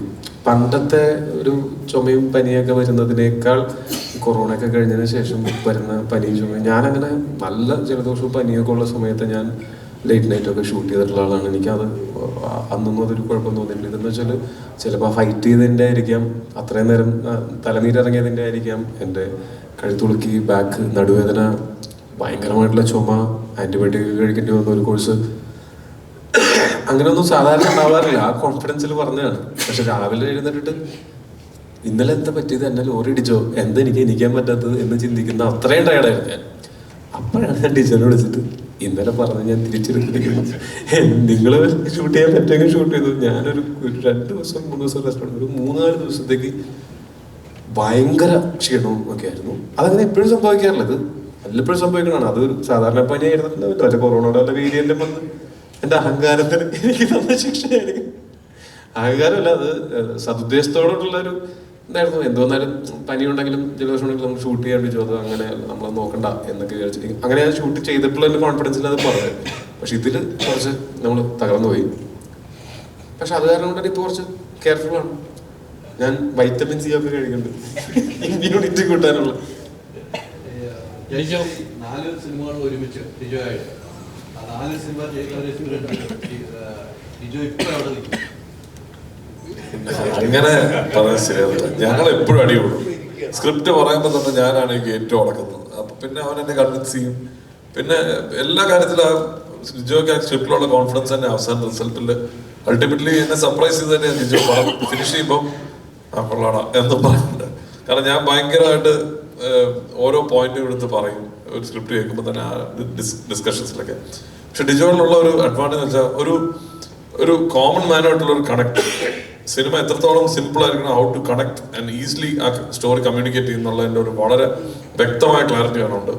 പിന്നെ ഏത് ഹീറോയിനും അല്ല, I think he has a nice knack to നന്നായിട്ട് പ്രസന്റ് ചെയ്യാനും അവരുടെ ആ ബെസ്റ്റ് എഫേർട്ട് പുറത്തു വിടാനും. അത് തന്നെ ഈ ടോവിയുടെ എഫേർട്ട് നാളെ നിങ്ങൾ കാണുമ്പോൾ മനസ്സിലാവും എങ്ങനെയാണ് ടോവിനെ യൂസ് ചെയ്തിരിക്കുന്നത്. ആദ്യ സിനിമയിൽ നിന്ന് എത്രമാത്രം വ്യത്യാസമുണ്ട് അത് ഇപ്പം നാളെ നിങ്ങൾ കാണുമ്പോൾ അളക്ക് എനിക്ക് തോന്നുന്നു ആ എഫേർട്ട് തന്നെ ഇപ്പൊ തളരാതെ ഇത്ര 4ാമത്തെ പടം ചെയ്യുന്നില്ലേ. അപ്പൊ അതിന് അത് തന്നെ ഈ സിനിമയ്ക്ക് വേണ്ടി ഏറ്റവും കൂടുതൽ വഴക്ക് പിടിച്ചത് എവിടെയാണ്? അത് ഫസ്റ്റ് സ്ക്രിപ്റ്റ് നറേഷൻ തൊട്ട് വഴക്കായിരുന്നു. പക്ഷെ അത് ഓരോ പോയിന്റിലും ഇംപ്രൂവ് ചെയ്ത് ഐ മീൻ അടുത്ത വേർഷൻ വന്ന് ടോവിയായിട്ട് ഡിസ്കസ് ചെയ്യും, പിന്നെ തിരിച്ചു വരും. ആൻഡ് ദെൻ ഐ തിങ്ക് ശ്രീജിത്തുമായിട്ട് ഞങ്ങൾ പറയായിരുന്നു. ഇൻഫാക്ട് എഡിറ്റ് ലോക്ക് ചെയ്യുന്ന പടം ഷൂട്ട് ചെയ്ത് കഴിഞ്ഞിട്ടും ഓരോ ചില ഡയറക്ടേഴ്സ് അത് ഒരു പടം കഴിഞ്ഞു അത് കഴിഞ്ഞു അത് അവരുടെ ഓൺ പ്രോപ്പർട്ടിയാണ്, പിന്നെ ഡിസ്കഷൻസ് ഒന്നും കാണില്ല. ഇതങ്ങനെയല്ല, പടം ഇട്ട് കാണിച്ച് പടത്തിൽ വേറെ എന്തെങ്കിലും എനിക്ക് 1-2 പ്രിവ്യൂസ് ഒക്കെ ഇട്ടു. അത് കഴിഞ്ഞിട്ടും ആ കറക്ഷൻസും ആ ഒരു എന്തൊക്കെ ചെയ്യാൻ പറ്റും മാക്സിമം എഫേർട്ട് ലാസ്റ്റ് വരെ ചെയ്തിട്ടുണ്ട്. ഇത് വലിയൊരു സിനിമ തന്നെയാണ്. ഏറ്റവും കൂടുതൽ സിനിമയ്ക്ക് വേണ്ടി സമയം ചെലവഴിച്ച സിനിമകൾ ഇതായിരുന്നു. ഇതിന് വേറെ സിനിമകളുണ്ടാകും. ഇതിനു വേണ്ടിയുള്ള സമയം എത്രമാത്രം ഒരു ദിവസം മാറ്റിവെക്കുമായിരുന്നു? അല്ല, ഞാൻ 3 months ആയിട്ട് ഡിജോറോട് ഈ വേറെ ഒരു പടം ചെയ്തിട്ടില്ല. എനിക്ക് ഇനിയാണ് പണിയുള്ളത്. ജാൻ തൊട്ട് ഈ മാർച്ച് എൻഡ് വരെ ഫുൾ പള്ളിച്ചട്ടമ്പിലായിരുന്നു. ഏറ്റവും കൂടുതൽ അത് ഞങ്ങൾ ചെയ്ത ഏറ്റവും 3 പടത്തിൽ ഏറ്റവും കൂടുതൽ ടൈം സ്പെൻഡ് ചെയ്തിരുന്നത് ഈ പടത്തിൽ. ബിജോ പറഞ്ഞാല് അതിൽ നിന്ന് തന്നെ ഒരു സിനിമയാകുമ്പോൾ ഒരു കോമൺ മാനുമായിട്ട് കണക്ട് ചെയ്യാൻ പറ്റുക എന്ന് പറയുന്നത് ചെറിയൊരു പ്രോസസ് അല്ല. നമുക്ക് റിലേറ്റ് ചെയ്യാൻ പറ്റും. നമ്മൾ കേട്ടിട്ടുണ്ട്, ഞാൻ പറയണമെന്ന് ആഗ്രഹിക്കുന്ന കാര്യമാണല്ലോ ഒക്കെ കേൾക്കുന്നത്. അത് ചെറിയൊരു ഇപ്പം ട്യൂൺ സിനിമ എടുത്താലും ചെറിയണവനെ എടുത്താലും ഒരു ഓഡിയൻസിനുണ്ടാകുന്ന ഒരു ഇരിക്കുന്ന സീറ്റിൽ നിന്ന് എഴുന്നേക്ക് കൈയടിക്കുക ഉണ്ടാകുന്ന ഒരു മൊമെന്റ് ഉണ്ടല്ലോ, അതൊരു ചെറിയൊരു പ്രോസസ് അല്ല. അപ്പൊ പള്ളിച്ചട്ടമ്പിയിൽ അങ്ങനത്തെ ഒരു മൊമെന്റ് അല്ലെങ്കിൽ താങ്കൾ പറയണം അത് കേൾക്കണം എന്ന് ആഗ്രഹിക്കുന്ന കുറച്ച് കാര്യങ്ങൾ ഉണ്ടാവുമോ? എനിക്ക് തോന്നുന്നു പള്ളിച്ചട്ടമ്പി ഇപ്പോൾ ഒരു ഫിലിം മേക്കറിനെ സംബന്ധിച്ചിടത്തോളം എല്ലാ ജോണറും ട്രൈ ഔട്ട് ചെയ്യാന്നുള്ളതാണ്. ഇപ്പം എന്നെ സംബന്ധിച്ചിടത്തോളം, ഇപ്പോൾ നിങ്ങളെ സംബന്ധിച്ചിടത്തോളം പല രീതിയിലും പലരോടും ചോദ്യങ്ങൾ ചോദിക്കുക, അതാണ് നിങ്ങൾക്ക് ഇഷ്ടമുള്ളത്. അതേപോലെ എനിക്കും ഡിഫറെൻറ്റ് ജോണേഴ്സ് ട്രൈ ചെയ്യണമെന്നുണ്ട്. അപ്പോൾ എനിക്ക് തോന്നുന്നു എൻ്റെ ഫിലിമോഗ്രഫിയിൽ ഒരു പീരിയഡ് സിനിമ ഞാൻ സ്വപ്നം കണ്ടതാണ്. എനിക്ക് തോന്നുന്നു അത് സുരേഷ് ഏട്ടനിലൂടെ അത് സാക്ഷാത്കരിച്ച് പള്ളിച്ചട്ടമ്പിയിൽ എത്തി വന്ന് നിൽക്കുമ്പോൾ ഇതിൽ ഈ പറഞ്ഞ പോലെ ചോദ്യങ്ങളോ അങ്ങനെയൊന്നുമല്ല, ഇതൊരു ടോട്ടലി ഡിഫറെൻ്റ് ഒരു സിനിമ. ഐ മീൻ അങ്ങനെയൊന്നും വലിയ ഡിഫറൻസോ, കാലഘട്ടമാണല്ലോ 1950 കാലഘട്ടമാണ്. അതിലുള്ള ചെറിയ ചെറിയ മാസ് മൊമെന്റ്സുകൾ ക്രിയേറ്റ് ചെയ്തിട്ടുണ്ട് ഇതിൻ്റെ അകത്തുണ്ട്. നിങ്ങൾക്ക് കാണുമ്പോൾ അത് എൻജോയ് ചെയ്യാൻ സാധിക്കും. കോമൺ മാനെ കണക്റ്റ് ആവുക എന്ന് പറഞ്ഞാൽ ഈ സിനിമയിലെ കഥാപാത്രങ്ങൾക്കും കണക്റ്റായി സ്വാഭാവികമായിട്ടും പ്രേക്ഷകരായ നാളെ നിങ്ങൾ ആ വേൾഡുമായിട്ട് സഞ്ചരിക്കാൻ തുടങ്ങിയാൽ ഉറപ്പായിട്ടും നിങ്ങൾക്ക് കണക്റ്റ് ആവും. അതാണ്. സാർ നമസ്കാരം. സാർ ഇപ്പം ഷിക്കാർക്ക് എഴുതിയ സമയത്ത് അല്ലെങ്കിൽ നമ്മൾ അതിപ്പോൾ ഓരോ കാലഘട്ടം ഓരോ റെപ്രസെൻറ്റേഷൻ ആണ്. അപ്പോൾ ഇപ്പോൾ ആളുകളുടെ ചിന്താഗതികൾ മാറും, അല്ലെങ്കിൽ ചെയ്യുന്ന വാക്കുകൾ മാറും, പറയുന്ന ഇതെല്ലാം എൻ്റെ ഡിഫറെൻ്റ് ആണ്. അപ്പോൾ എത്രത്തോളം കെയർഫുൾ ആണ് ഒരു സ്ക്രിപ്റ്റ് എഴുതുന്ന സമയത്ത് സാർ? എങ്ങനെയാണ് ഞാൻ വിചാരിക്കുന്ന പോലെ തന്നെ ആയിരിക്കും പ്രേക്ഷകൻ സ്വീകരിക്കുക എന്നൊരു പ്രോസസ്സ് ഉണ്ടല്ലോ, എത്രത്തോളം കഷ്ടപ്പാടുമാണ് ഈ സിനിമയെ കുറിച്ചാണ് പൊതുവായിട്ട് ഓരോ വിഷയത്തിലും നമ്മൾ സമീപിക്കുന്നത് ആ വിഷയം എന്താണോ ആവശ്യപ്പെടുന്നത് അത്രത്തോളം ഒരു അവധാനതയോടെ അതിനെ സമീപിക്കുകയാണ് ചെയ്യുന്നത്. നമ്മൾ ശരിക്കും എന്നെ സംബന്ധിച്ച് വ്യക്തിപരമായിട്ട് കുറച്ചുകൂടി കൂടുതൽ എഫേർട്ട് എടുക്കേണ്ടി വന്നിട്ടുള്ള സ്ക്രിപ്റ്റാണിത്. കാരണം പ്രത്യേകിച്ച് ഇതൊരു ഒരു പീരീഡിനകത്തുണ്ട്, ഒരു രാഷ്ട്രീയ കാലാവസ്ഥ പോകുന്നുണ്ട്. പിന്നെ ഈ പള്ളിച്ചട്ടമ്പി എന്ന് പറയുന്ന ഒരു ഒരു ഒരു ഒരു കഥാപാത്രം, നമ്മൾ ശരിക്കും ഒരു ചട്ടമ്പി കഥയാണ് ആഗ്രഹിക്കുന്നത്. ശരിക്കും ഒരു മലയാളിക്ക് എപ്പോഴും ഇഷ്ടമുള്ള ഒരു ചട്ടമ്പി കഥ ഉണ്ടാക്കാനുള്ള ഒരു ശ്രമത്തിൻ്റെ ഭാഗമായിട്ട് അതിനെ എങ്ങനെ വ്യത്യസ്തമാക്കാമെന്നുള്ളൊരു ചിന്തയിലാണ് നമ്മൾ ചരിത്രത്തിൽ ഈ പറഞ്ഞ പോലെ അധികം പരാമർശിക്കപ്പെടാതെ പോയിരിക്കുന്ന ഒരു കഥാപാത്രത്തെ നമ്മൾ കണ്ടെത്തുന്നത്. അതാണ് പള്ളിച്ചട്ടമ്പി. അതെന്താണെന്നുള്ളത് നമ്മൾ സിനിമയിലൂടെ കൂടുതൽ വ്യക്തവും. അപ്പോൾ ആ ഒരു കാലഘട്ടവും ഈ ചട്ടമ്പിയുടെ ജീവിതവും അതിനപ്പുറവും ഇപ്പുറവും നമ്മൾ പറഞ്ഞു വെക്കുന്ന കഥയും ഒക്കെ കൂടി ചേർത്ത് ഒരു വലിയ ക്യാൻവാസാണ്. ആ ക്യാൻവാസിനെ നമ്മളൊരു ഡോക്യുമെൻ്ററി പോലെ അവതരിപ്പിക്കാൻ, അല്ലെങ്കിൽ ഇപ്പം ടോബി പറഞ്ഞ പോലെ ഭാഷയുടെ കാര്യത്തിലാണെങ്കിലും നമുക്ക് അത്തരം ഒരു ശാഠ്യത്തിലേക്ക് പോകാൻ പറ്റില്ല. പക്ഷെങ്കിൽ നമ്മൾ കാണുന്ന സാധാരണ പ്രേക്ഷകന് അത് ആ കാലഘട്ടമാണെന്ന് തന്നെ തോന്നണം. ആ നിലയ്ക്ക് ലാംഗ്വേജിനും ഒക്കെ അതിൻ്റെതായ മാറ്റങ്ങൾ വരുത്തി തന്നെയാണ് പോയിരിക്കുന്നത്. അപ്പോൾ വ്യക്തിപരമായിട്ട് എന്നെ സംബന്ധിച്ച് ഇതിനകത്തിപ്പോൾ ഈ പള്ളിച്ചട്ടമ്പി എന്ന് പറയുന്ന ഒരു കഥാപാത്രം ആദ്യം മുതൽ ടോബിയെ ആണ് ഇതിനകത്ത് കാണുന്നത്. ഞാനും ഡിജോയും സ്ക്രിപ്റ്റ് ചർച്ച ചെയ്ത ആദ്യഘട്ടം മുതൽ തന്നെ ടോബിയാണ് ഇതിനകത്തുള്ളത്. ഇത്രയും വർഷവും ടോബിയാണ് നിൽക്കുന്നത്. അപ്പോൾ ടോബി എങ്ങനെയാണ് ഈ ഒരു പള്ളിച്ചട്ടമ്പിയായിട്ട് മാറുന്നതെന്നുള്ള ഒരു കൗതുകം എനിക്ക് വളരെ അധികം ഉണ്ടായിരുന്നു. ഇപ്പോൾ ശരിക്കും നമ്മൾ ആദ്യ ഷോട്ടിൽ ടോബിയെ കണ്ടതിന് ശേഷം ഞാൻ ടോബിയെ ഒന്ന് ഹഗ് ചെയ്യുകയാണ് ചെയ്തത്. കാരണം വെച്ചാൽ എന്താണോ നമ്മൾ മനസ്സിൽ ആഗ്രഹിച്ചത് അങ്ങനെ അതേ ഗ്രേസോടുകൂടി ടോബിയെ നമുക്ക് കിട്ടിയെന്നുള്ളതാണ്. അപ്പോൾ അതിനകത്ത് ഞാൻ ഡിജോയ്ക്ക് വലിയ നന്ദി പറയുകയാണ്. കാരണം ടോബിയെ ആ രീതിയിൽ മോൾഡ് ചെയ്തതിൽ അത്ഭുതപ്പെടുത്തുന്ന ഒരു പ്രകടനമാണ് നമുക്ക് സിനിമയിൽ ടോബിയിൽ നിന്ന് കിട്ടുന്നത്. അത് ഇപ്പം തന്നെ നമുക്ക് വന്നിട്ടുള്ള ടീസറുകളും അല്ലെങ്കിൽ സോങ്ങിലും കൂടെ ഒക്കെ നമുക്ക് മനസ്സിലാക്കാൻ പറ്റും. അപ്പോൾ എനിക്ക് തോന്നുന്നത് ആ ഒരു കാലഘട്ടത്തെ നമ്മൾ കൃത്യമായിട്ട് കമ്മ്യൂണിക്കേറ്റ് ചെയ്യാനായിട്ട് ഞാൻ ശ്രമിച്ചു. അത് ഡിജോയിലേക്ക് എത്തി. അതിനുശേഷം അതിൻ്റെ മറ്റ് ഘടകങ്ങളിലേക്ക്, സംഗീതം ഉൾപ്പെടെയുള്ള ഘടകങ്ങളിലേക്ക് എത്തി. അതിൻ്റെ ഒരു വിജയം തന്നെയായിരിക്കും ഈ സിനിമ തരാൻ പോകുന്നതെന്നാണ് തോന്നുന്നത്. ഒരു അപ്ഡേഷൻ ചോദിക്കട്ടെ. അതായത് മലയാളികൾക്ക് ടോവിയുടെ ഫൈറ്റ് കാണാൻ ഭയങ്കര ഇഷ്ടമാണ്. പക്ഷെ അത് ഇനി 2026 അമൽ നീരദിന്റെ ഫ്രെയിമിൽ കാണാൻ അത് ഇരട്ടി മധുരാണ്. വലിയ രീതിയിലുള്ള കാസ്റ്റാണ് വരാവുന്നത്. ഷർഫുക്ക, ടൊവിനോ, നെസ്ലിനി, ശ്രീനാഥ് വാസി, ഇത് കുറെ അധികം താരങ്ങളുണ്ട്. ഈ എക്സൈറ്റ്മെന്റ് എത്രത്തോളം പടത്തിൽ ഒരു ഫ്രെയിമിൽ വരാന്നുള്ളത് പറയണോ? അത് ഞാനിവിടെ ഇരുന്ന് പറയുന്നതാണോ, ഒഫീഷ്യൽ അനൗൺസ്മെന്റ് വരുന്നതാണോ ശരിക്കും എക്സൈറ്റിംഗ്? സത്യസന്ധമായിട്ട് പറയാം. എന്നാ പിന്നെ നമുക്ക് അതിനെ വെയിറ്റ് ചെയ്തുകൂടാ? അല്ല എന്ത് പറഞ്ഞാലും സ്പോയിലർ അല്ലേ? അതായത് ആ സിനിമയുടെ ഭാഗത്തു നിന്നുള്ള ആൾക്കാർ പുറത്തുവിടാത്ത എന്ത് കാര്യം ഞാൻ വന്നിരുന്നു പറഞ്ഞാലും സ്പോയിലർ അല്ല. അല്ലേ അല്ലേ? അത് നിന്റെ ക്യൂരിയോസിറ്റി കൊണ്ട് ബാക്കിയുള്ള എല്ലാവരുടെയും സ്പോയിലർ ആക്കണം എന്ന് പറയുന്നത് എന്തൊരു സെൽഫിഷാണ്.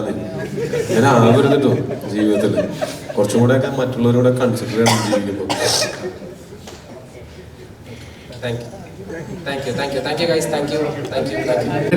ഞാൻ തരാം. അതിന്റെ ഇന്റർവ്യൂ ഒക്കെ ഓൾറെഡി കൊടുത്തു തുടങ്ങിയിട്ടുള്ളതല്ലേ. അത് ഈ പറഞ്ഞ പോലെ മെയ് 14 റിലീസാണ്. അതെ, അല്ല അത് ഭയങ്കര രസമുള്ള പടമായിരിക്കും, ഭയങ്കര രസമായിരിക്കും. അതിനെപ്പറ്റി നിങ്ങൾക്ക് എന്താ അറിയണ്ടത് ചോദിച്ചോ. പക്ഷെ എനിക്ക് കുറേ നാളായിട്ട് പരിചയമുള്ളതാണ് വിനീതേട്ടനൊക്കെ. ഞങ്ങൾ കുറേ നാളായിട്ട് ഫോണിലൂടെയും അല്ലാതെ നേരിട്ടും ഒക്കെ കാണുമ്പോൾ അത് കുഞ്ഞിരാമായണോ എന്നതിൻ്റെ പോയി നടക്കുന്ന സമയത്ത് ആ സമയത്ത് ആണ് ഞാൻ ആദ്യമായിട്ട് വിനീതേട്ടനെ പരിചയപ്പെടുന്നത്. അത് മുതൽ ഇടയ്ക്ക് വിളിക്കും, നമ്മളെ സിനിമകൾ കണ്ടിട്ട് വിളിക്കും, അപ്രിഷിയേറ്റ് ചെയ്യും. ഇതേപോലെ തിരിച്ചും അങ്ങോട്ടും നമ്മൾ സിനിമകൾ കാണും. എനിക്ക് ഭയങ്കര റെസ്പെക്ട് ഉള്ള ഒരാളാണ്. അപ്പം വിനീതേട്ടൻ്റെ കൂടെ ആണെങ്കിലും ഷാനിക്കയാണെങ്കിലും എനിക്ക് ഷാനിക്ക കാക്കനാട് താമസിക്കുന്ന സമയത്ത് ഞാനും എൻ്റെ ചേട്ടനും ഒക്കെ ചേട്ടൻ്റെ കൂടെ ഞാൻ കുറച്ചുകൂടെ താമസിച്ചിരുന്നത് കാക്കനാട്. അപ്പോൾ ഞങ്ങൾ ഒരു അപ്പാർട്ട്മെൻറ്റ് കോംപ്ലക്സിലായിരുന്നു. അപ്പോൾ ആ സമയത്ത് ഞങ്ങൾക്ക് അടുത്തിടപഴകാനായിട്ട് സമയം കിട്ടിയിട്ടുണ്ട്. പിന്നെ ബേസിൽ ഓൾറെഡി ഞങ്ങൾ വളരെ അടുത്ത സുഹൃത്തുക്കളാണ്. അപ്പോൾ എല്ലാവരും കൂടിയിട്ട് ഭയങ്കര ഫൺ എക്സ്പീരിയൻസ് ആയിരുന്നു. ഇവർ മാത്രമല്ല, ഇതിൻ്റെ റൈറ്റർ പോൾസൺ, അത് പോൾസനെ എനിക്ക് കുറേ നാളായിട്ട് അറിയാം. ബേസിൽ ഇതിന് മുമ്പ് ഒരു സ്ക്രിപ്റ്റ് പറയുന്ന സമയത്ത് പോൾസൺ ഉണ്ടായിരുന്നു, ആ വർഷങ്ങൾക്ക് മുമ്പ്. പിന്നെ അതിനുശേഷം ഞങ്ങളെല്ലാവരും തമ്മിൽ വളരെ അടുപ്പമുണ്ടായിരുന്നു. ഇതിൻ്റെ സംവിധായകൻ അരുൺ അനിരുദ്ധൻ എന്ന് പറയുന്നത് മിന്നൽ മുരളിയുടെ റൈറ്റേഴ്സിൽ ഒരാളാണ്. ഇത് ഡെബ്യൂ ഡയറക്ഷനാണ്. പക്ഷേ ആ സിനിമ കാണുമ്പോൾ നിങ്ങൾക്ക് അതിൻ്റെ ട്രെയിലറൊക്കെ കാണുമ്പോഴായിരിക്കും കുറച്ചുകൂടെ നിങ്ങൾക്ക് മനസ്സിലാവുക. പിന്നെ ആ സിനിമയിൽ വർക്ക് ചെയ്തിട്ടുള്ള ഭൂരിഭാഗം പേര്, ഇപ്പോൾ കോസ്റ്റ്യൂം ചെയ്തിട്ടുള്ള ഭക്ഷണംസയാണ്, മേക്കപ്പ് റോണക്സ് ചേട്ടനാണ്. ഇവരൊക്കെ ഞാനിപ്പോൾ ഈ കഴിഞ്ഞൊരു 4-5 സിനിമകളിൽ ഞാൻ പോയപ്പോൾ ഇതിലൊക്കെ മേക്കപ്പ് റോണക്സ് ചേട്ടനായിരുന്നു. അതുകാരോട് എനിക്ക് എൻ്റെ ലുക്കിനെ പറ്റി ടെൻഷനിലായിരുന്നു, പുള്ളി നോക്കിയപ്പോഴും പോലെയായിരുന്നു. അപ്പോൾ ഇതുപോലെ പരിചയമുള്ള ആൾക്കാരാണ് അതിലുണ്ടായിരുന്നത് ഭൂരിഭാഗം പേരും. പിന്നെ ആരൊക്കെ ഞാനൊക്കെ പേര് പറയാൻ വേണ്ടി ഇവരെല്ലാവരും കൂടി ഒരു ഭയങ്കര രസമുള്ള എക്സ്പീരിയൻസ് ആയിരുന്നു അതിൻ്റെ ഷൂട്ട്. അത് സിനിമയിലും പ്രതിഫലിക്കും തീർച്ചയായിട്ടും. അതെ, ഞങ്ങൾ ബാക്കിൽ വന്നിരുന്ന് ഇക്കളിയാക്കും, ഒന്ന് പോകാണ് സിനിമ കണ്ടിട്ട് ആൾക്കാർ ചിരിച്ചിരിക്കില്ല, നമ്മൾ എന്ത് ചെയ്യും? കോമഡി ഒക്കെ ഉണ്ടാവാൻ സാധ്യതയുണ്ട്. ഞാൻ ഒരു ഡിസ്ട്രിബ്യൂട്ടർ ആയതുകൊണ്ട് തന്നെ ഒരു കോംപ്രമൈസും ചെയ്തിട്ടില്ല. എനിക്ക് തോന്നുന്നു one of the biggest release തന്നെ ആയിരിക്കും നമ്മുടെ സിനിമ നാളെ. ലോകം മുഴുവൻ ഏതാണ്ട് 34ഓളം രാജ്യങ്ങളിൽ സിനിമ ഇറങ്ങുന്നുണ്ട്. ഇന്ത്യയിലാണെങ്കിൽ പോലും, നോർത്ത് ഇന്ത്യയിലാണെങ്കിലും, കർണാടക, തമിഴ്നാട്, ആന്ധ്ര, തെലുങ്ക് എല്ലാം ഏറ്റവും ദി ബെസ്റ്റ് ഡിസ്ട്രിബ്യൂട്ടേഴ്സ് തന്നെയാണ് നമ്മുടെ പടം തിയേറ്ററുകളിൽ എത്തിക്കുന്നത്. കേരളത്തിൽ ഞാൻ തന്നെയാണ് ഡിസ്ട്രിബ്യൂട്ട് ചെയ്യുന്നത്. അപ്പം കേരളത്തിൽ എനിക്ക് തോന്നുന്നു ഏതാണ്ട് 300-ൽ പരം സ്ക്രീനുകളിൽ ഇറങ്ങുന്നുണ്ട്. തമിഴ്, തെലുങ്ക്, കന്നഡ, ഹിന്ദി ഈ 4 ഭാഷകൾ. ഇന്ത്യയിൽ 17-ാം തീയതിയാണ് റിലീസ്, ഈ പറയുന്ന സെൻസറിൻ്റെ പ്രശ്നങ്ങളുള്ളതുകൊണ്ട്. ഓവർസീസിൽ എല്ലാ ഭാഷകളും നാളെ തന്നെ റിലീസ് ചെയ്യുന്നുണ്ട്. ചേട്ടാ, നമ്മൾ ഡിറ്റക്റ്റീവ് ജുവലിന് അത് ഒരു നോട്ടബിൾ ക്യാരക്ടറായിരുന്നു ചെയ്തിരുന്നത്. അതുപോലെ പടത്തിന്റെ ട്രെയിലറിൽ കണ്ടു കഴിഞ്ഞാൽ ഒട്ടുമിക്ക ഭാഗത്തും ടൊവിനോ ചേട്ടന്റെ ബാക്കിലായിട്ട് ഇങ്ങനെ എപ്പോഴും കാണുന്നുണ്ട്. അപ്പോൾ ഈ പടത്തില് ഉജ്ജ്വലിനേക്കായി മേളിൽ ചെയ്തു വെച്ചേക്കുന്ന ഒരു ഇതാണെന്ന് വിശ്വസിക്കുന്നു. അപ്പോൾ ചേട്ടൻ ഈ ക്യാരക്ടറിനെ പറ്റി എന്താണ് പറയാനുള്ളത്? അല്ലേ, ഈ പറഞ്ഞ ടോയ് ചേട്ടൻ്റെ കൂടെയുള്ള ക്യാരക്ടറാണ് ചെയ്യുന്നത്. എൻ്റെ ശിഷ്യൻ, എൻ്റെ ക്യാരക്ടറിൻ്റെ പേര് സാലി എന്നാണ്. അപ്പോൾ ടോയ് ചേട്ടൻ്റെ ഒരു ശിഷ്യനായിട്ടുള്ള ഒരു ക്യാരക്ടർ ത്രൂഔട്ട് പോകുന്ന രീതിയിൽ ചെയ്തിട്ടുണ്ട്. അത് എത്രത്തോളം ഭംഗിയാക്കാൻ പറ്റുമോ അത്രയും ഞാൻ ചെയ്തിട്ടുണ്ടെന്ന് വിചാരിക്കുന്നു. ബാക്കിയെല്ലാം നിങ്ങൾ കണ്ടിട്ട് അഭിപ്രായം പറയുക. റീൽസിലൊക്കെ കാണുന്ന പോലെ കോമഡി ടൈപ്പ് ആണോ അതോ കുറച്ച് സീരിയസ് ആ ഒരു പാറ്റേൺ? ഇല്ല, ഞാൻ ഈ പറഞ്ഞ റീൽസിൽ മാക്സിമം ആ അഭിനയം ഇതിനകത്ത് വരാതിരിക്കാൻ ശ്രമിച്ചിട്ടുണ്ട്. അപ്പോൾ അത് എത്രത്തോളം വന്നെന്ന് എനിക്കറിയാൻ വയ്യ. അപ്പം ബാക്കി കണ്ട് പിന്നെ ചേട്ടാ, ഇപ്പൊ ഏറ്റവും കൂടുതൽ ട്രെൻഡിങ് നിൽക്കുന്ന വാഴ 2 ഇറങ്ങി. ഇപ്പോൾ വിജയനൊക്കെ ഇതേപോലെ ഒരു കഥാപാത്രം കിട്ടുന്നതുകൊണ്ടാവുന്നൊരു റിയാക്ഷൻ ഉണ്ടല്ലോ, അതേപോലെ ഏറ്റവും കൂടുതൽ വെറുക്കുന്ന ഒരു അച്ഛനായിട്ട് മാറി ആ കഥാപാത്രം ചെയ്ത സമയത്ത്. ഇങ്ങനെ ഒരു അച്ഛനുണ്ടല്ലോ, അല്ലെങ്കിൽ നമുക്ക് ഇങ്ങനെ ഒരു അച്ഛനെ കാണാൻ പറ്റിയില്ലോ എന്നുള്ള ഒരു റിയാക്ഷൻ ഉണ്ടല്ലോ. ആ ഒരു കഥാപാത്രം കൊടുക്കുന്ന ഒരു റിസൾട്ടാണ്. അപ്പൊ പള്ളിച്ചട്ടമ്പയിൽ അതേപോലത്തെ ഒരു ആക്ടറിനെ അങ്ങനത്തെ ഒരു ബ്രേക്ക് ത്രൂ കിട്ടുന്ന ഒരു കഥാപാത്രം കിട്ടുന്ന ചെറിയൊരു കാര്യമല്ല. ഇതിലെ കഥാപാത്രത്തോളം കണ്ടുപോകാം. വാഴയിൽ ഈ പറയുന്നോട്ട് എല്ലാവരും വെറുക്കുന്ന ഒരു കഥാപാത്രത്തിലാണ് വാഴയിൽ എന്നെ വെച്ചിരിക്കുന്നത്. പക്ഷേ ഡിജോ അതുപോലെ തന്നെ വേറെ ലെവലിലാണ് ഇത് വെച്ചിരിക്കുന്നത്. നമ്മുടെ വലിയൊരു പെർഫോമൻസ് അല്ലെങ്കിലും വലിയ സിനിമയുടെ ഭാഗമായിട്ട് ഒരു കൃത്യമായ സ്ഥാനത്ത് എന്നെ പ്ലേസ് ചെയ്തിട്ടുണ്ട് ഡിജോ. അതായത് ഇതിൽ പറയാനുള്ളത്. Thank you. ഒപ്പം വാഴ എന്ന സിനിമ വൺ ഹിറ്റായി അതിന്റെ ഭാഗമാകാൻ കഴിഞ്ഞുള്ള സന്തോഷം കൂടി ഞാൻ അറിയിക്കുകയാണ്. Thank you. ടോവിനോ ചേട്ടാ, ശിഷ്യനെ പറ്റി 2 വാക്ക്. ഇത്രയും ചോദ്യം ഉണ്ടായിട്ട് ഇവർ ഇത്ര ലാസ്റ്റ് വരെ വെയിറ്റ് ചെയ്ത് എല്ലാവർക്കും ഉള്ള ക്വസ്റ്റ്യൻ കയ്യിലുണ്ടായിട്ടാണോ? ഭയങ്കര അടിപൊളിയായിരുന്നു. അതായത് ഞാൻ കുഡൂസ് മീഡിയയുടെ വീഡിയോസൊക്കെ മുമ്പ് കണ്ടിട്ടുണ്ട്. എന്നെക്കാളും കൂടുതൽ വീട്ടിൽ പിള്ളേരുള്ള കാരണം കൊണ്ട് അവരാണ് കുറച്ചും കൂടെ നമ്മളെക്കാൾ ഇതിലൊക്കെ അപ്ഡേറ്റഡ്. അപ്പോൾ അങ്ങനെ എനിക്കറിയാം, ഞാൻ പിള്ളേരും കൂടി ഇരുന്നിട്ട് ഇങ്ങനെ ഐപാഡ് കാണുന്നൊരു പരിപാടിയുണ്ട് ഉറങ്ങുന്നതിന് മുമ്പ്. അപ്പോൾ ആ സമയത്ത് ഞങ്ങൾ കാണുന്നത് റീൽസിൽ തീർച്ചയായിട്ടും കുഡൂസ് മീഡിയയിൽ ഉണ്ടായിട്ടുണ്ട്. അപ്പോൾ ഡിജോ പറഞ്ഞു ഇങ്ങനെ നിബ്രാസാണ് ചെയ്യുന്നതെന്ന് പറഞ്ഞപ്പോൾ തൊട്ട് എനിക്ക് അറിയാമായിരുന്നു നിബ്രാസാണെന്നുള്ളത്. പിന്നെ വന്നിട്ടാണെങ്കിലും നമ്മൾ ഭയങ്കര എളുപ്പത്തിൽ നമ്മൾ സിങ്കായി. അങ്ങനെ എല്ലാ ദിവസവും അത്യാവശ്യം നല്ല ഫണ്ണായിട്ട് തന്നെയാണ്. പിന്നെ വയ്യാത്ത കുട്ടിയായതുകൊണ്ട് ഇല്ല കേട്ടോ, അവൻ വളരെ ആരോഗ്യവാനാണ്. അല്ലേ? അല്ല, ഭയങ്കര രസമായിരുന്നു. ഇടയ്ക്ക് നിബ്രാസിന്റെ സുഹൃത്തുക്കളും ലൊക്കേഷനിൽ വരാറുണ്ട്, അവരെയും പരിചയപ്പെടാൻ പറ്റിയിട്ടുണ്ട്. അടിപൊളിയാണ്. നിബ്രാസിനും എല്ലാവിധ ആശംസകളും. ഇനിയും തുടരെ ഗംഭീരമായിട്ടുള്ള കഥാപാത്രങ്ങളും നല്ല സിനിമകളിലെയും ഭാഗമാകാനും പറ്റട്ടെ എന്ന് ആശംസിക്കുന്നു. Okay, thank you so much. അപ്പം നമുക്ക് മെല്ലെ വൈൻഡപ്പിലേക്ക് പോവാം. അപ്പൊ എല്ലാവർക്കും ഹാപ്പി വിഷു. നാളെ ഇപ്പോൾ വിഷു ദിവസം നിങ്ങളുടെ മുമ്പിൽ പള്ളിച്ചട്ടമ്പി വരും. ഞാൻ ആ ഒരു പോയിന്റ് കൂടെ പറയുകയാണെങ്കിൽ നാളെ വിഷുവായിട്ട് പോലും തലേദിവസമായിട്ട് പോലും നാട്ടിലൊന്നും പോകാതെ ആരൊക്കെ ഇവിടെ വന്നിട്ട് ഒരുപാട് സന്തോഷം കേട്ടോ. നിങ്ങളെല്ലാവരും ആദ്യം നിങ്ങൾക്കൊരു കൈയടി തരികയാണ്. നമ്മളെ സപ്പോർട്ട് ചെയ്യാൻ വന്ന മീഡിയ സുഹൃത്തുക്കളായ നിങ്ങൾക്ക് ഒരുപാട് നന്ദി. വിഷു ഒക്കെയാണ്, നിങ്ങൾ വീട്ടിൽ പോയി ആഘോഷിക്കുമ്പോഴും തിയേറ്ററിൽ പോയി പള്ളിച്ചട്ടമ്പി കാണാം. Okay, thank you. Thank you.